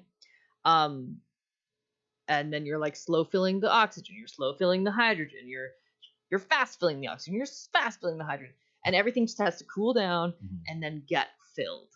And there's like different stages. There's slow fill, fast fill, and then they top it, and then they replenish it. So replenishing is like, as it evaporates, they keep adding more. And that just keeps happening. Like they don't stop replenishing until they actually launch the rocket.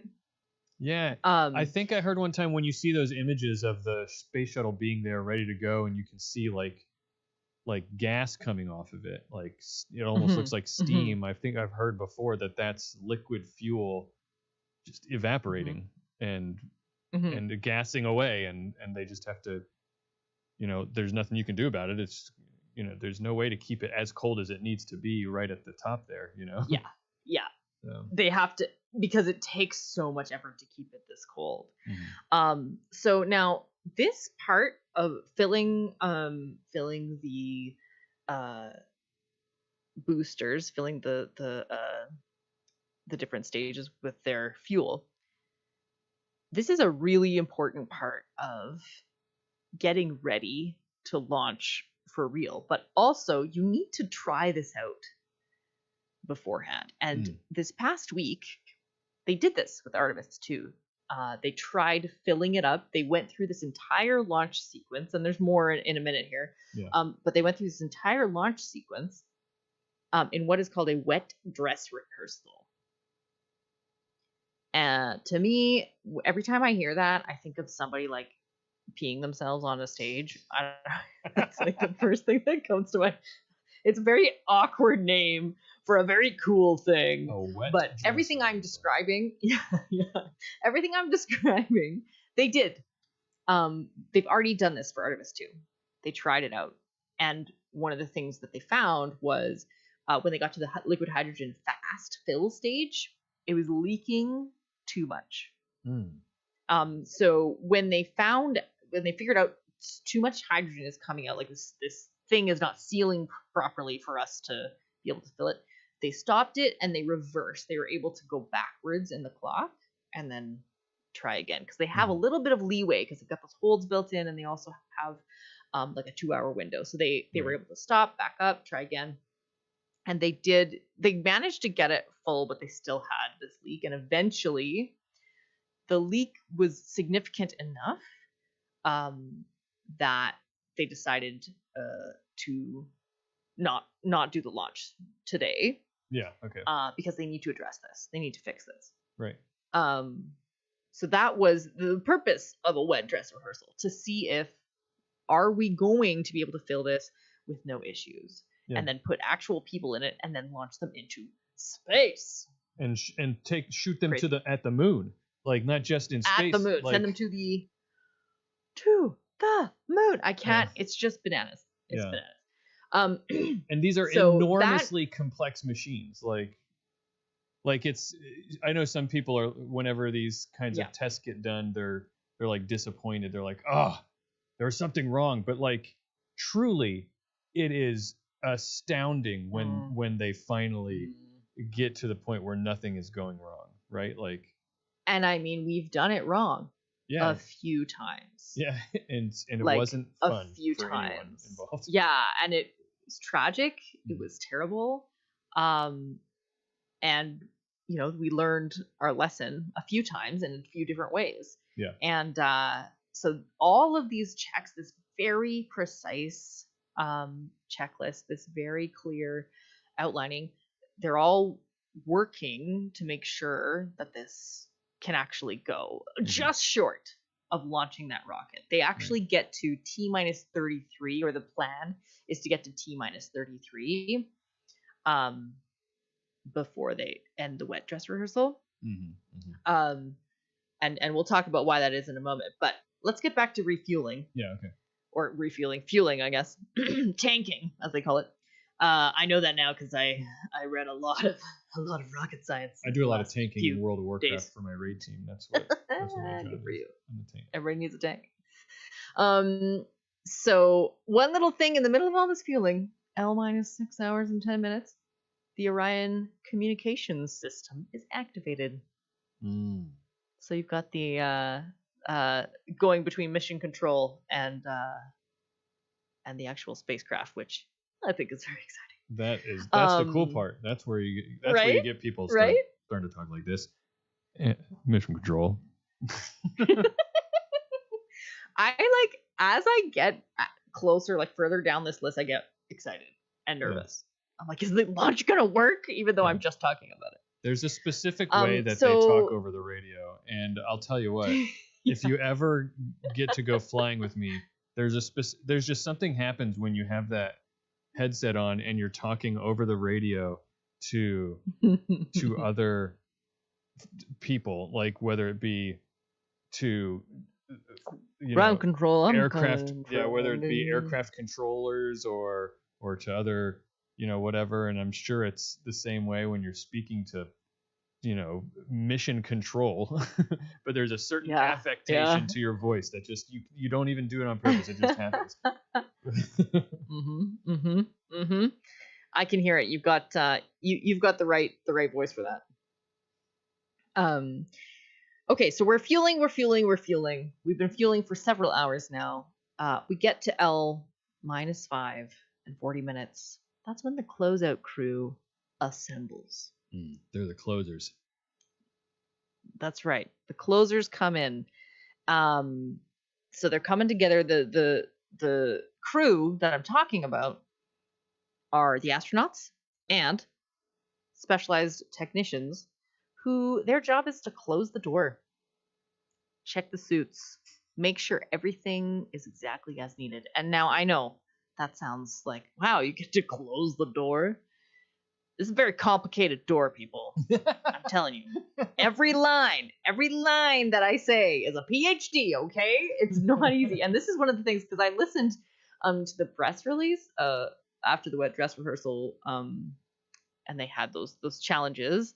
There was a whole bunch of people talking about these different, like, somehow a bunch of these journalists really know their rocket science. I guess that's their job. You could tell the ones that were like science communicators versus like newspaper article writers. Does that sound weird? Newspaper article. I know what you mean. Journalists. You know what I mean, though? Like science communicators. A general journalist is going to ask very less specific questions. But anyway, the person in charge of the wet dress rehearsal, she was saying that was one of the big things she wanted to check. She wanted to know the hatch closing. Could that procedure, how well would it go? Like, what did it look like? Did we pull it off? Because it is a new type of hatch, like they've upgraded what they've used before. Mm-hmm. And this is the first crewed Artemis mission. So this is a big deal. The closeout crew assembles at L -5 and 40 minutes. By L -4 and 40 minutes, everything is in replenish mode. We're just topping up H2 and O2 over and over and over. And at that same time, the closeout crew goes to a place called the White Room. So the White Room is, you've probably seen it in movies. It's like a climate-controlled, enclosed space at the end of the crew access arm, like that big like scaffolding that accesses the actual rocket. And it's not attached to the spacecraft itself. It's like on its own little launch tower. So they go and they do their last medical checks. They do their suit checks. I assume they like go pee. Comms checks. The technicians help the astronauts get in. It's like not comfortable. It's small. It's cramped, and they're gonna be there for another 4 hours. Oh my god! And then the hatch is closed and sealed. So this is L -4 and 30 minutes. So the 4 astronauts that are sealed in there now at this point: Reed Weissman, Victor Glover, Christina Koch, and Jeremy Hansen. Jeremy Hansen. Sorry, I pronounced that wrong. Hanging out in Orion. And they're just gonna lie there for 4.5 hours. In the crew in module. Orion. Yeah. Wow. More or less. I maybe they can move a little. I'm not sure, but they're just lie down. Wow. And so every delay that they have is a delay for these astronauts too. So you have 4 hours. This is the crazy thing. I saw Chris Hadfield talk about this. He said, if you see me walking, like a video of me walking to the rocket, I am terrified.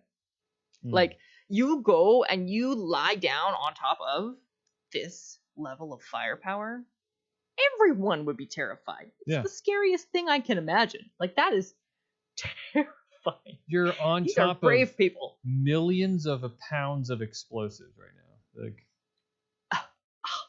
I cannot conceive.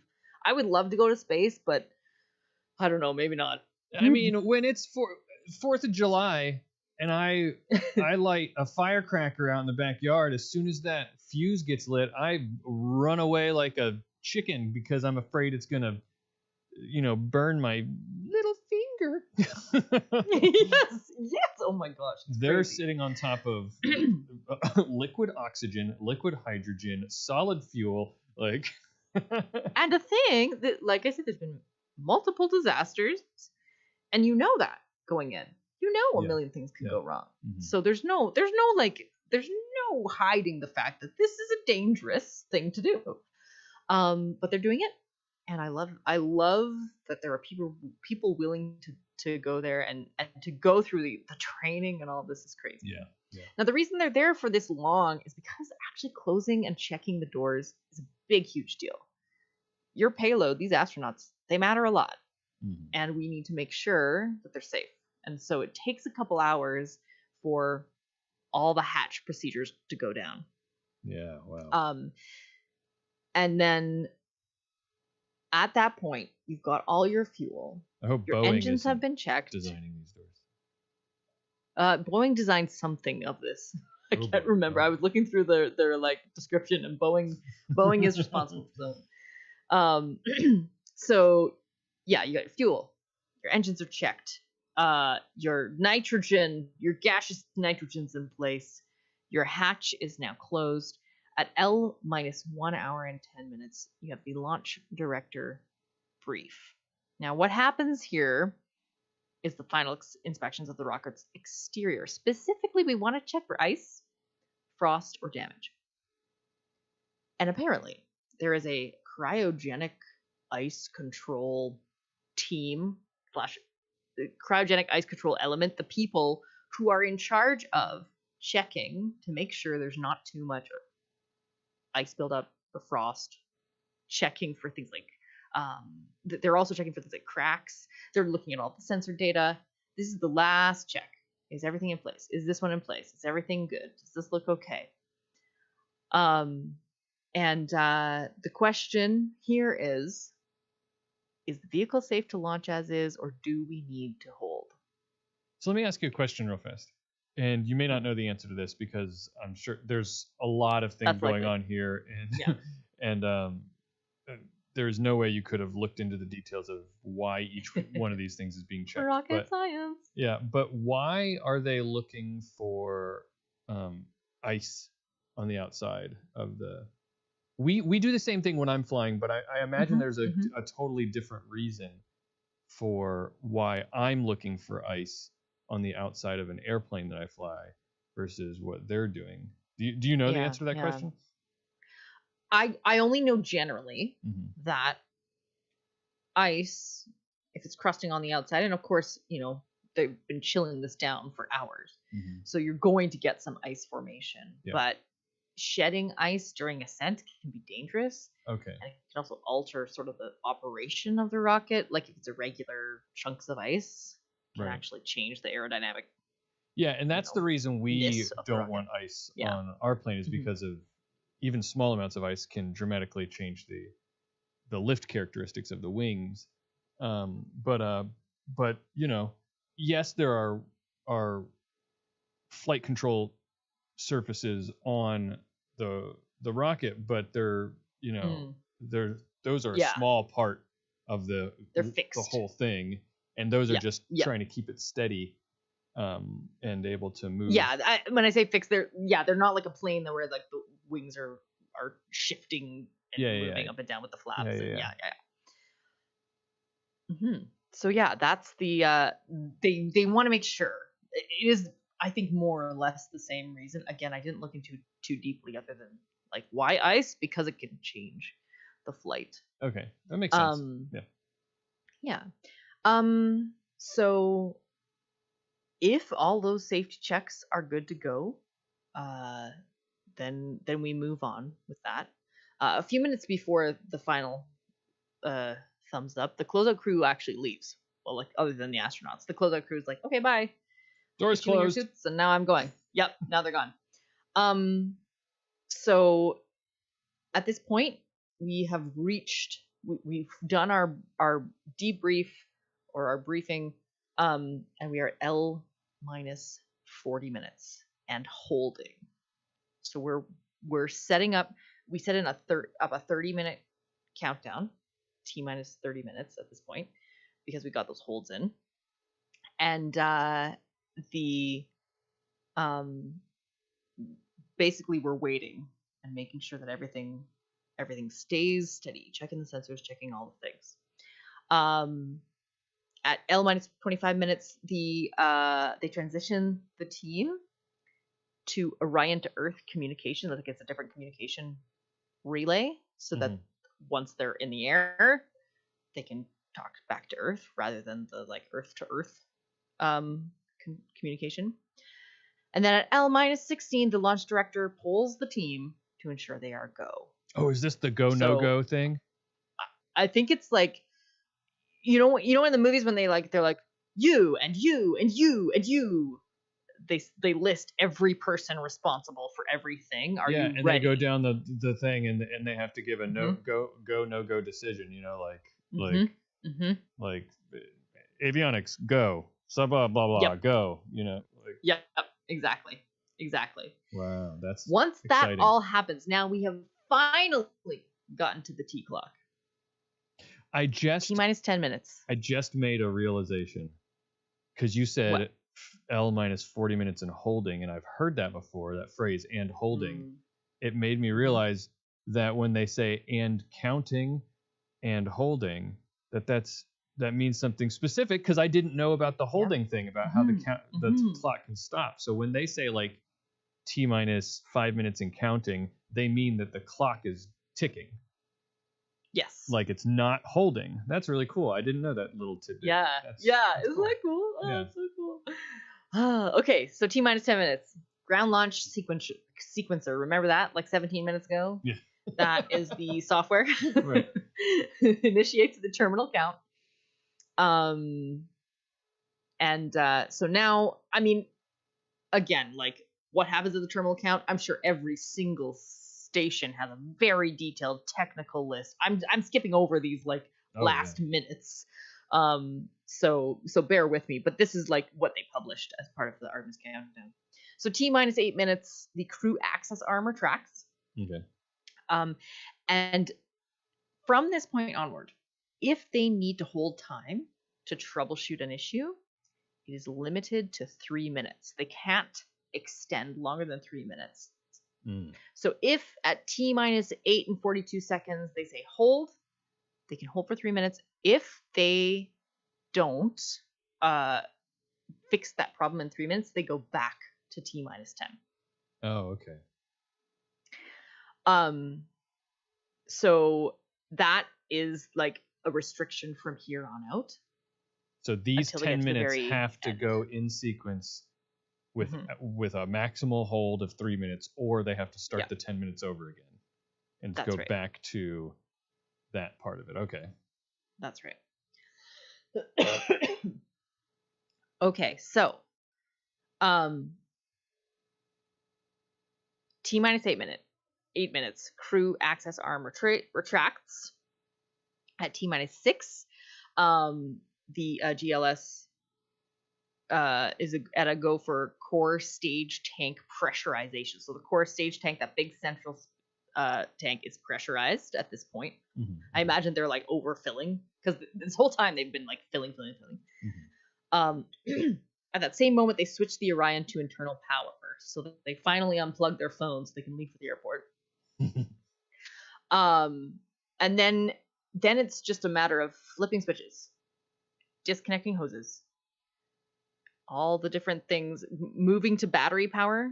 So things are unplugged, switched on, and it's a very precise sequence of this, like to the second. And then at T minus 1 minute and 30 seconds, they hold for 3 minutes. There's a planned hold for 3 minutes. Okay. And they need to make sure they're checking the core stage. This is the final checks of the core stage. once they're out of that 3 minutes, the core stage switches to internal power. It's the last one to get unplugged. And they pull off the last. This is like the hydrogen's still going this whole time until T minus 50 seconds. They pull it off. And then at T minus 33 seconds, the GLS, the software, sends the go for automated launch sequencer command. And then it switches to ALS. And from 33 to 0, it is on the automatic launch sequencer. Now, in this 33 seconds, if for any reason they realize, nope, we can't do this. This is wrong. This is unsafe. We are not able to move forward. The whole launch gets scrubbed. Oh, okay. Now, like I told you, because we now have a big sphere of hydrogen, we can, I'm not part of this, the Artemis mission can refuel and do it again the next day. But if at that point something goes wrong, they can't redo. Excuse me.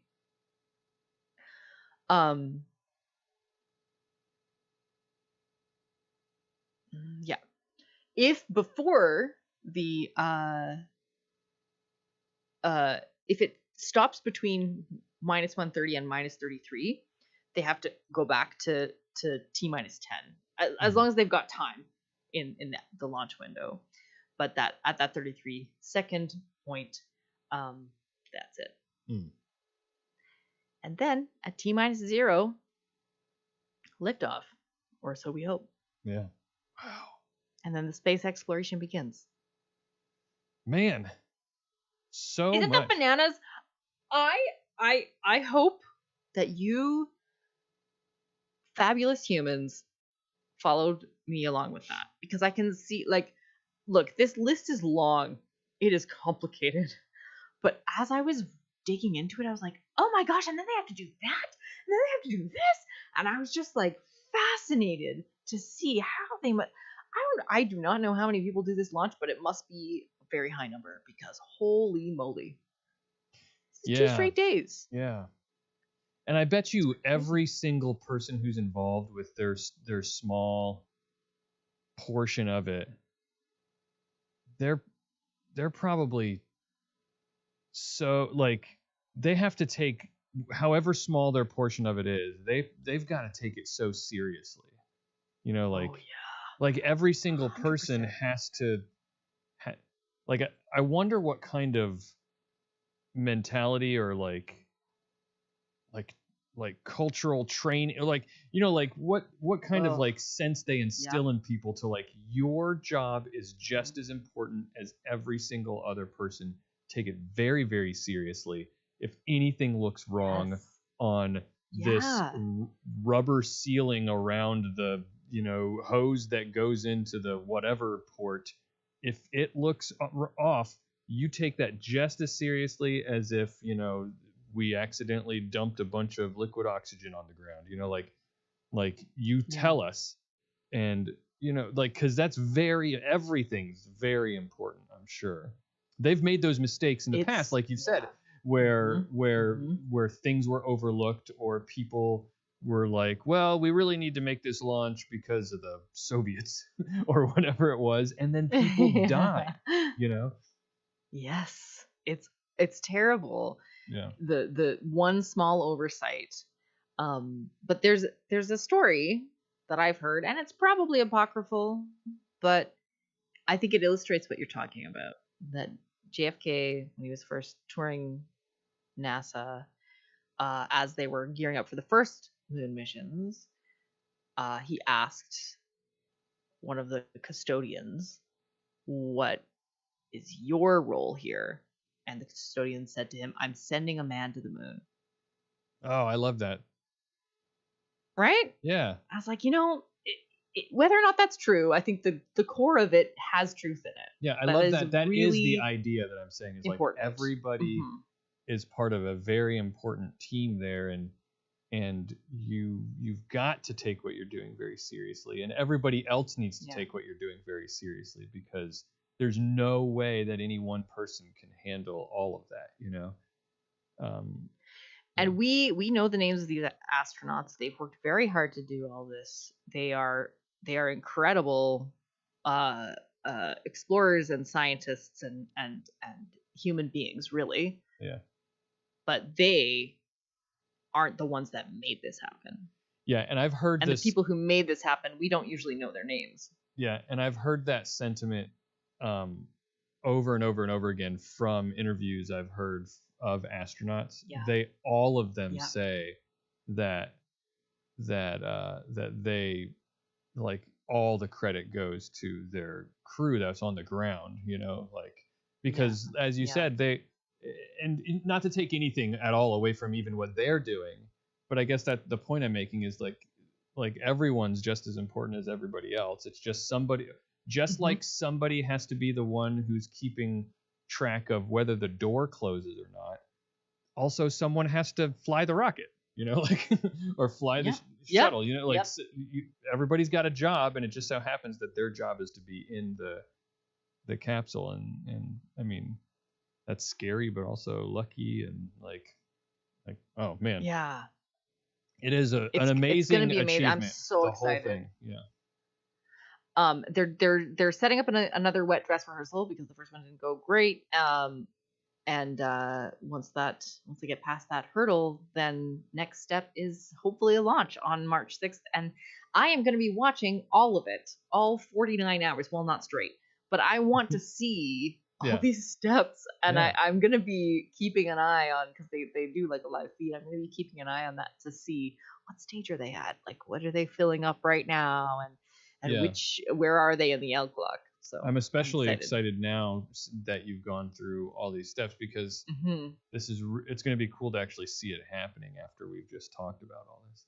Yeah. It's, oh man, I'm so excited. I hope that every check mark is accurate, and everything goes very smoothly, and they all stay safe.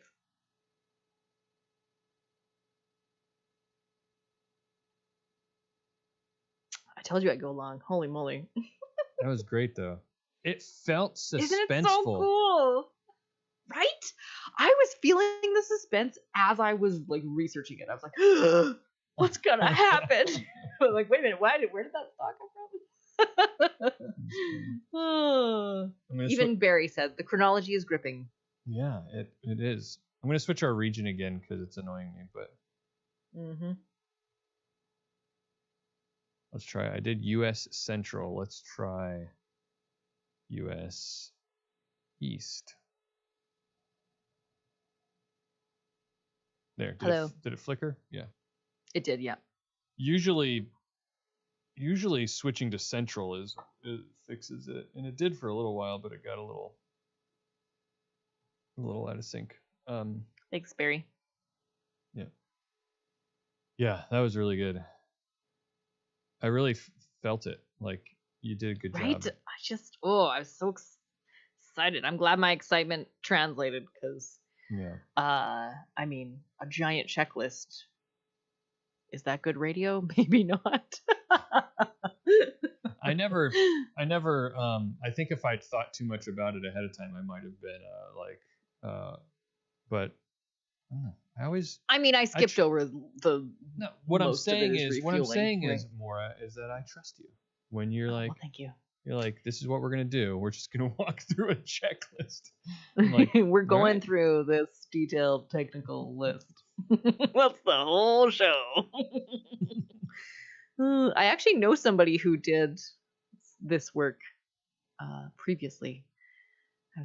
I wonder, it'd be cool to maybe have him on. Maybe I'll see if he'd want to talk about it. It was a long time ago. Like, when you say did this work, what do you mean? He was like I think he was one of the booster people, like for the final launch. He was like at the computer checking things. Oh my gosh. Yeah. So, just to be in the room. Right. What would that be like? Oh, right. It's so and cool. you know it's gotta be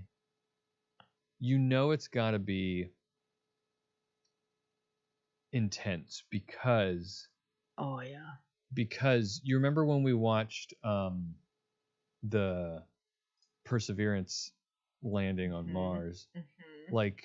Like when seeing the emotions of all the people in that room when it happened, like it's got to be just so intense because they're just working on this project forever. But I guess it makes Yeah. sense. Like even the excitement that I get when I work on a little project of something at the house and I flip it on and it works, like Mhm. and I get Mhm. really excited. Oh yeah, imagine being involved in a project that is building and launching a space shuttle. I cannot conceive. It just must be such a feeling of accomplishment. And Yeah. when I watched the press, like media scrum about the wet dress rehearsal, it was so cool to hear these like experts talk about their work, and they were like talking about operating a rocket like just a normal thing, Yeah. and you could tell they were excited. You could tell they knew the gravitas and how it wasn't like they were like bored, but they were just like, oh yeah, we did this launch sequence and then this happened, and we really wanted this to go this way, but it didn't, and it just felt like I was just so impressed by how comfortable and confident they were with their understanding of it all. And you'd have to be so clear and confident. Obviously, no one person can be an expert in all of it, but these people who are in charge of it have a depth of understanding that I think is needed to be able to lead a team that is communicating vast amounts of technical information. Yeah. Yeah. Oh yeah, September said she has a friend on the project. What does your friend do? I would love to know. Maybe we should have them on the show too. That would be so cool. Oh, so neat. Were they part of the wet dress rehearsal? Oh my gosh, now I have 1,000 questions. Ooh, well, yes, maybe we should. Yeah, and if it does launch on the 6th, like if it goes ahead without issue, we should maybe have like a bonus show that night. Yeah, that would be cool. A watch party. Yeah, it could be like a little informal watch party, nothing. Because you never know like when it's gonna happen, and I really do want to see it if it does. But yeah, that would be cool. It'd be cool if Kaylee came and watched with us too, since she watched during the other thing that we did. Amazing. Anyway, we should wrap it up. I have 1,000 other things happening tomorrow. I have to get up very early and do about 90 other things. 1,000, 90, who knows? I'm very scattered. 1,090, basically the same number. The same, yeah. All right, I got something for us. All right.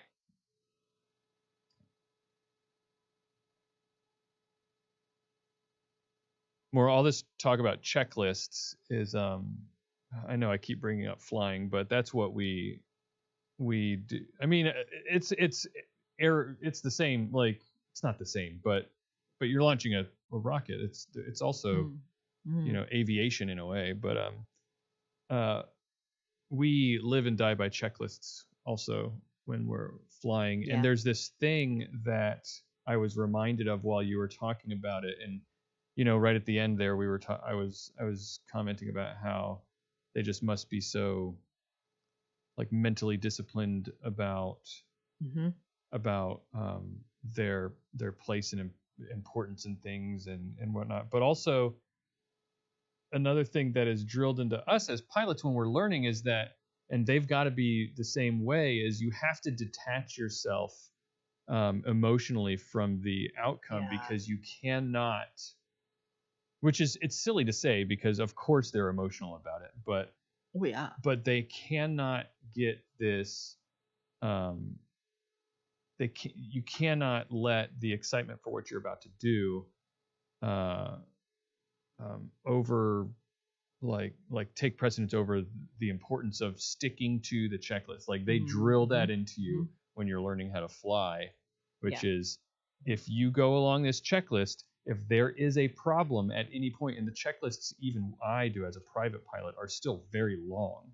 Oh, I bet. You go through a Yeah. lot of things just before you even starting the plane. There's like before you even start the plane, there's a ton of things, and if there's a problem in any of it, then you need to question whether or not you're going to fly. And you Yes. cannot like say, oh well, I really wanted to go flying today. Maybe that won't be like they drill that out of you. Like no. You do not, like, you cannot be emotionally attached to the idea that you are going to go flying today. And I'm sure that is huge for them as well. You can't like how exciting is it, and how much of a bummer would it be to delay a launch? Who cares? Yeah. It doesn't matter, Even just the straight up cost. Like the there's amount of so hydrogen many and more oxygen stakes. that's evaporating off, like it's crazy. Yeah. So you're absolutely right, and they have the advantage of a large group of people who are all looking at their checklists. But it's interesting because I think it was Challenger or Columbia, where there was somebody who spoke up about the problem, but was not taken seriously, and it was actually an interesting case study in a book I read about psychological safety. Yeah. I think that was Challenger. I know what you're talking about. Yeah. And the concept of a environment where you're allowed to highlight and bring up mistakes. Yeah. I think that's the biggest thing that you can do. And I've heard that for both flying and space travel. And it's all about not just creating that environment, you're right, but also when you're a private pilot like I am, you are the whole department, right? Like it's just you. So with us, it's about creating it's just about how you frame your entire flight. Like when I go to the airport, this is what my instructors all taught me, is that I literally, it's weird to think about because it's just like you're just trying to trick yourself, right? But it's important to frame it this way, which is that I go to the airport and I say, I'm looking for a reason to not fly. Instead of saying, let me make sure there's nothing wrong, I say, let me find the reason that I should not be flying today. And if I don't find anything, then okay, we'll go. But just that framing kind of helps me just be like, okay, what's the problem today? There's a problem here somewhere. I need to find it. And if I don't find it, then great, we can fly. It's kind of like the scientific process, falsifiability. Sort of like trying to disprove yourself a little bit. Exactly. Trying to disprove your hypothesis. I'm trying to find the reason why I can't fly today. And the way I think about it, I think for some people it's probably harder, but for me it's all about like, I've got a family, I've got kids. I'm like, I try to put in my head this, it's a little morbid, but I try to put in my head this like this flight today is going to kill me unless I can prove otherwise. Unless I can convince myself that I'm not going to die today. Yeah, 100%. If you can control any one of those factors by checking your list, why wouldn't you? Yeah. The other thing they say all the time with flying is what is it that I can't remember what the saying is, but it's something along the lines of like the plane's always going to go up and it's always going to come down. It's just did you do them in the way that you wanted to? Like that plane is coming down one way or another. It's just are you the one who made it do that? So yeah, but you know what? I'm excited to see what happens in March. I'm hoping we'll get to see a launch, and I know I'll be watching. But until then, that's going to be it for this episode of All Around Science. Thank you, everybody, for listening. If you've got questions or feedback, you can email us at contact@allaroundscience.com. We're on socials at All Around Sci or All Around Science. My name's Bobby. I'm Maura. And we'll see you next week for some more science stuff.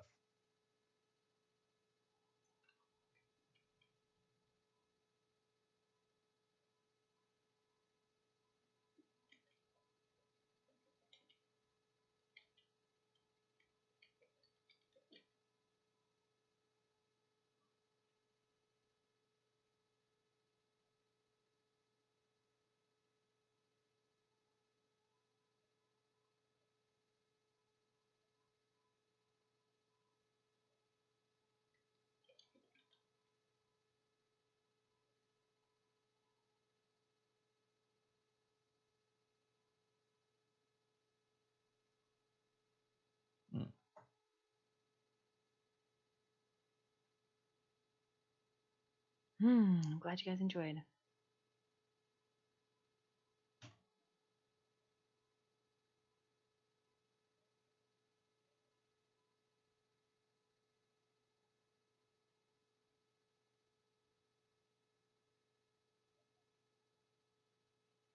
Okay, there we go.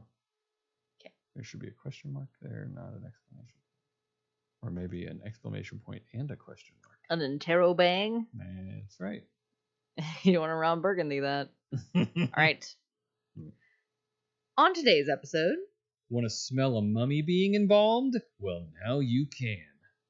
And how exactly do you launch a rocket? All that and more today on All Around Science. And fun times were had by all. Thanks, here next.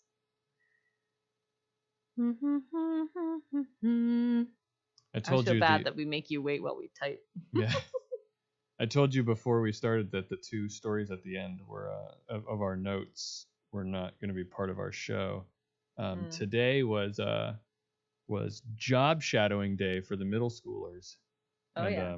And so Zoe, I always let her just stay home and help me do stuff. And so to give her something to do, I just said, I like told her to go on to my feed reader for science. I said, just pick a couple science headlines that stick out and write some notes for it. And I was nice. really I was just giving her something to do, because the real thing I did today, because I've been looking for ways to just like let's just have fun. We're kids. Let's just have fun. You know what? It's job shadowing day. Just stay home and you can shadow me, quote unquote, and we'll just so after we did that, we it was like around 10 in the morning. I was like, I didn't tell her I was going to do this, but I said, you know what? Let's be done and we'll just marathon a bunch of Stranger Things episodes until I have to go get your sister. Oh, that's fun. I love that. And she loved it. So that's good. Just sometimes you just need a fun day off. Yeah. Sometimes it's okay to lightly play hooky. yeah, and it's not even. She'll still get credit, and yeah. So it was not even really. That's why I didn't even. Whatever, you know. I love that. All right. Well, I need to. I have 100 other things to do. How many times have I told this, and how many times have I changed the thing? I have many things on my list, but thank you very much to everybody for joining us. Yep, thank you. I promise next time I will not talk about how busy I am. Well, whatever. I think we were on longer today than we are for a normal live episode. So we were. It was pretty long, but I'm like, I don't know. This was just so fascinating. Yeah. What I'm saying is, there's no need to apologize. You have to run, but they already got more than they normally do. So. That's true. Yeah. Bonus. Yep. It's so great to see you all out. It is. I can't. We'll see you next month. Bye bye. Indeed. Revoir. And Finn.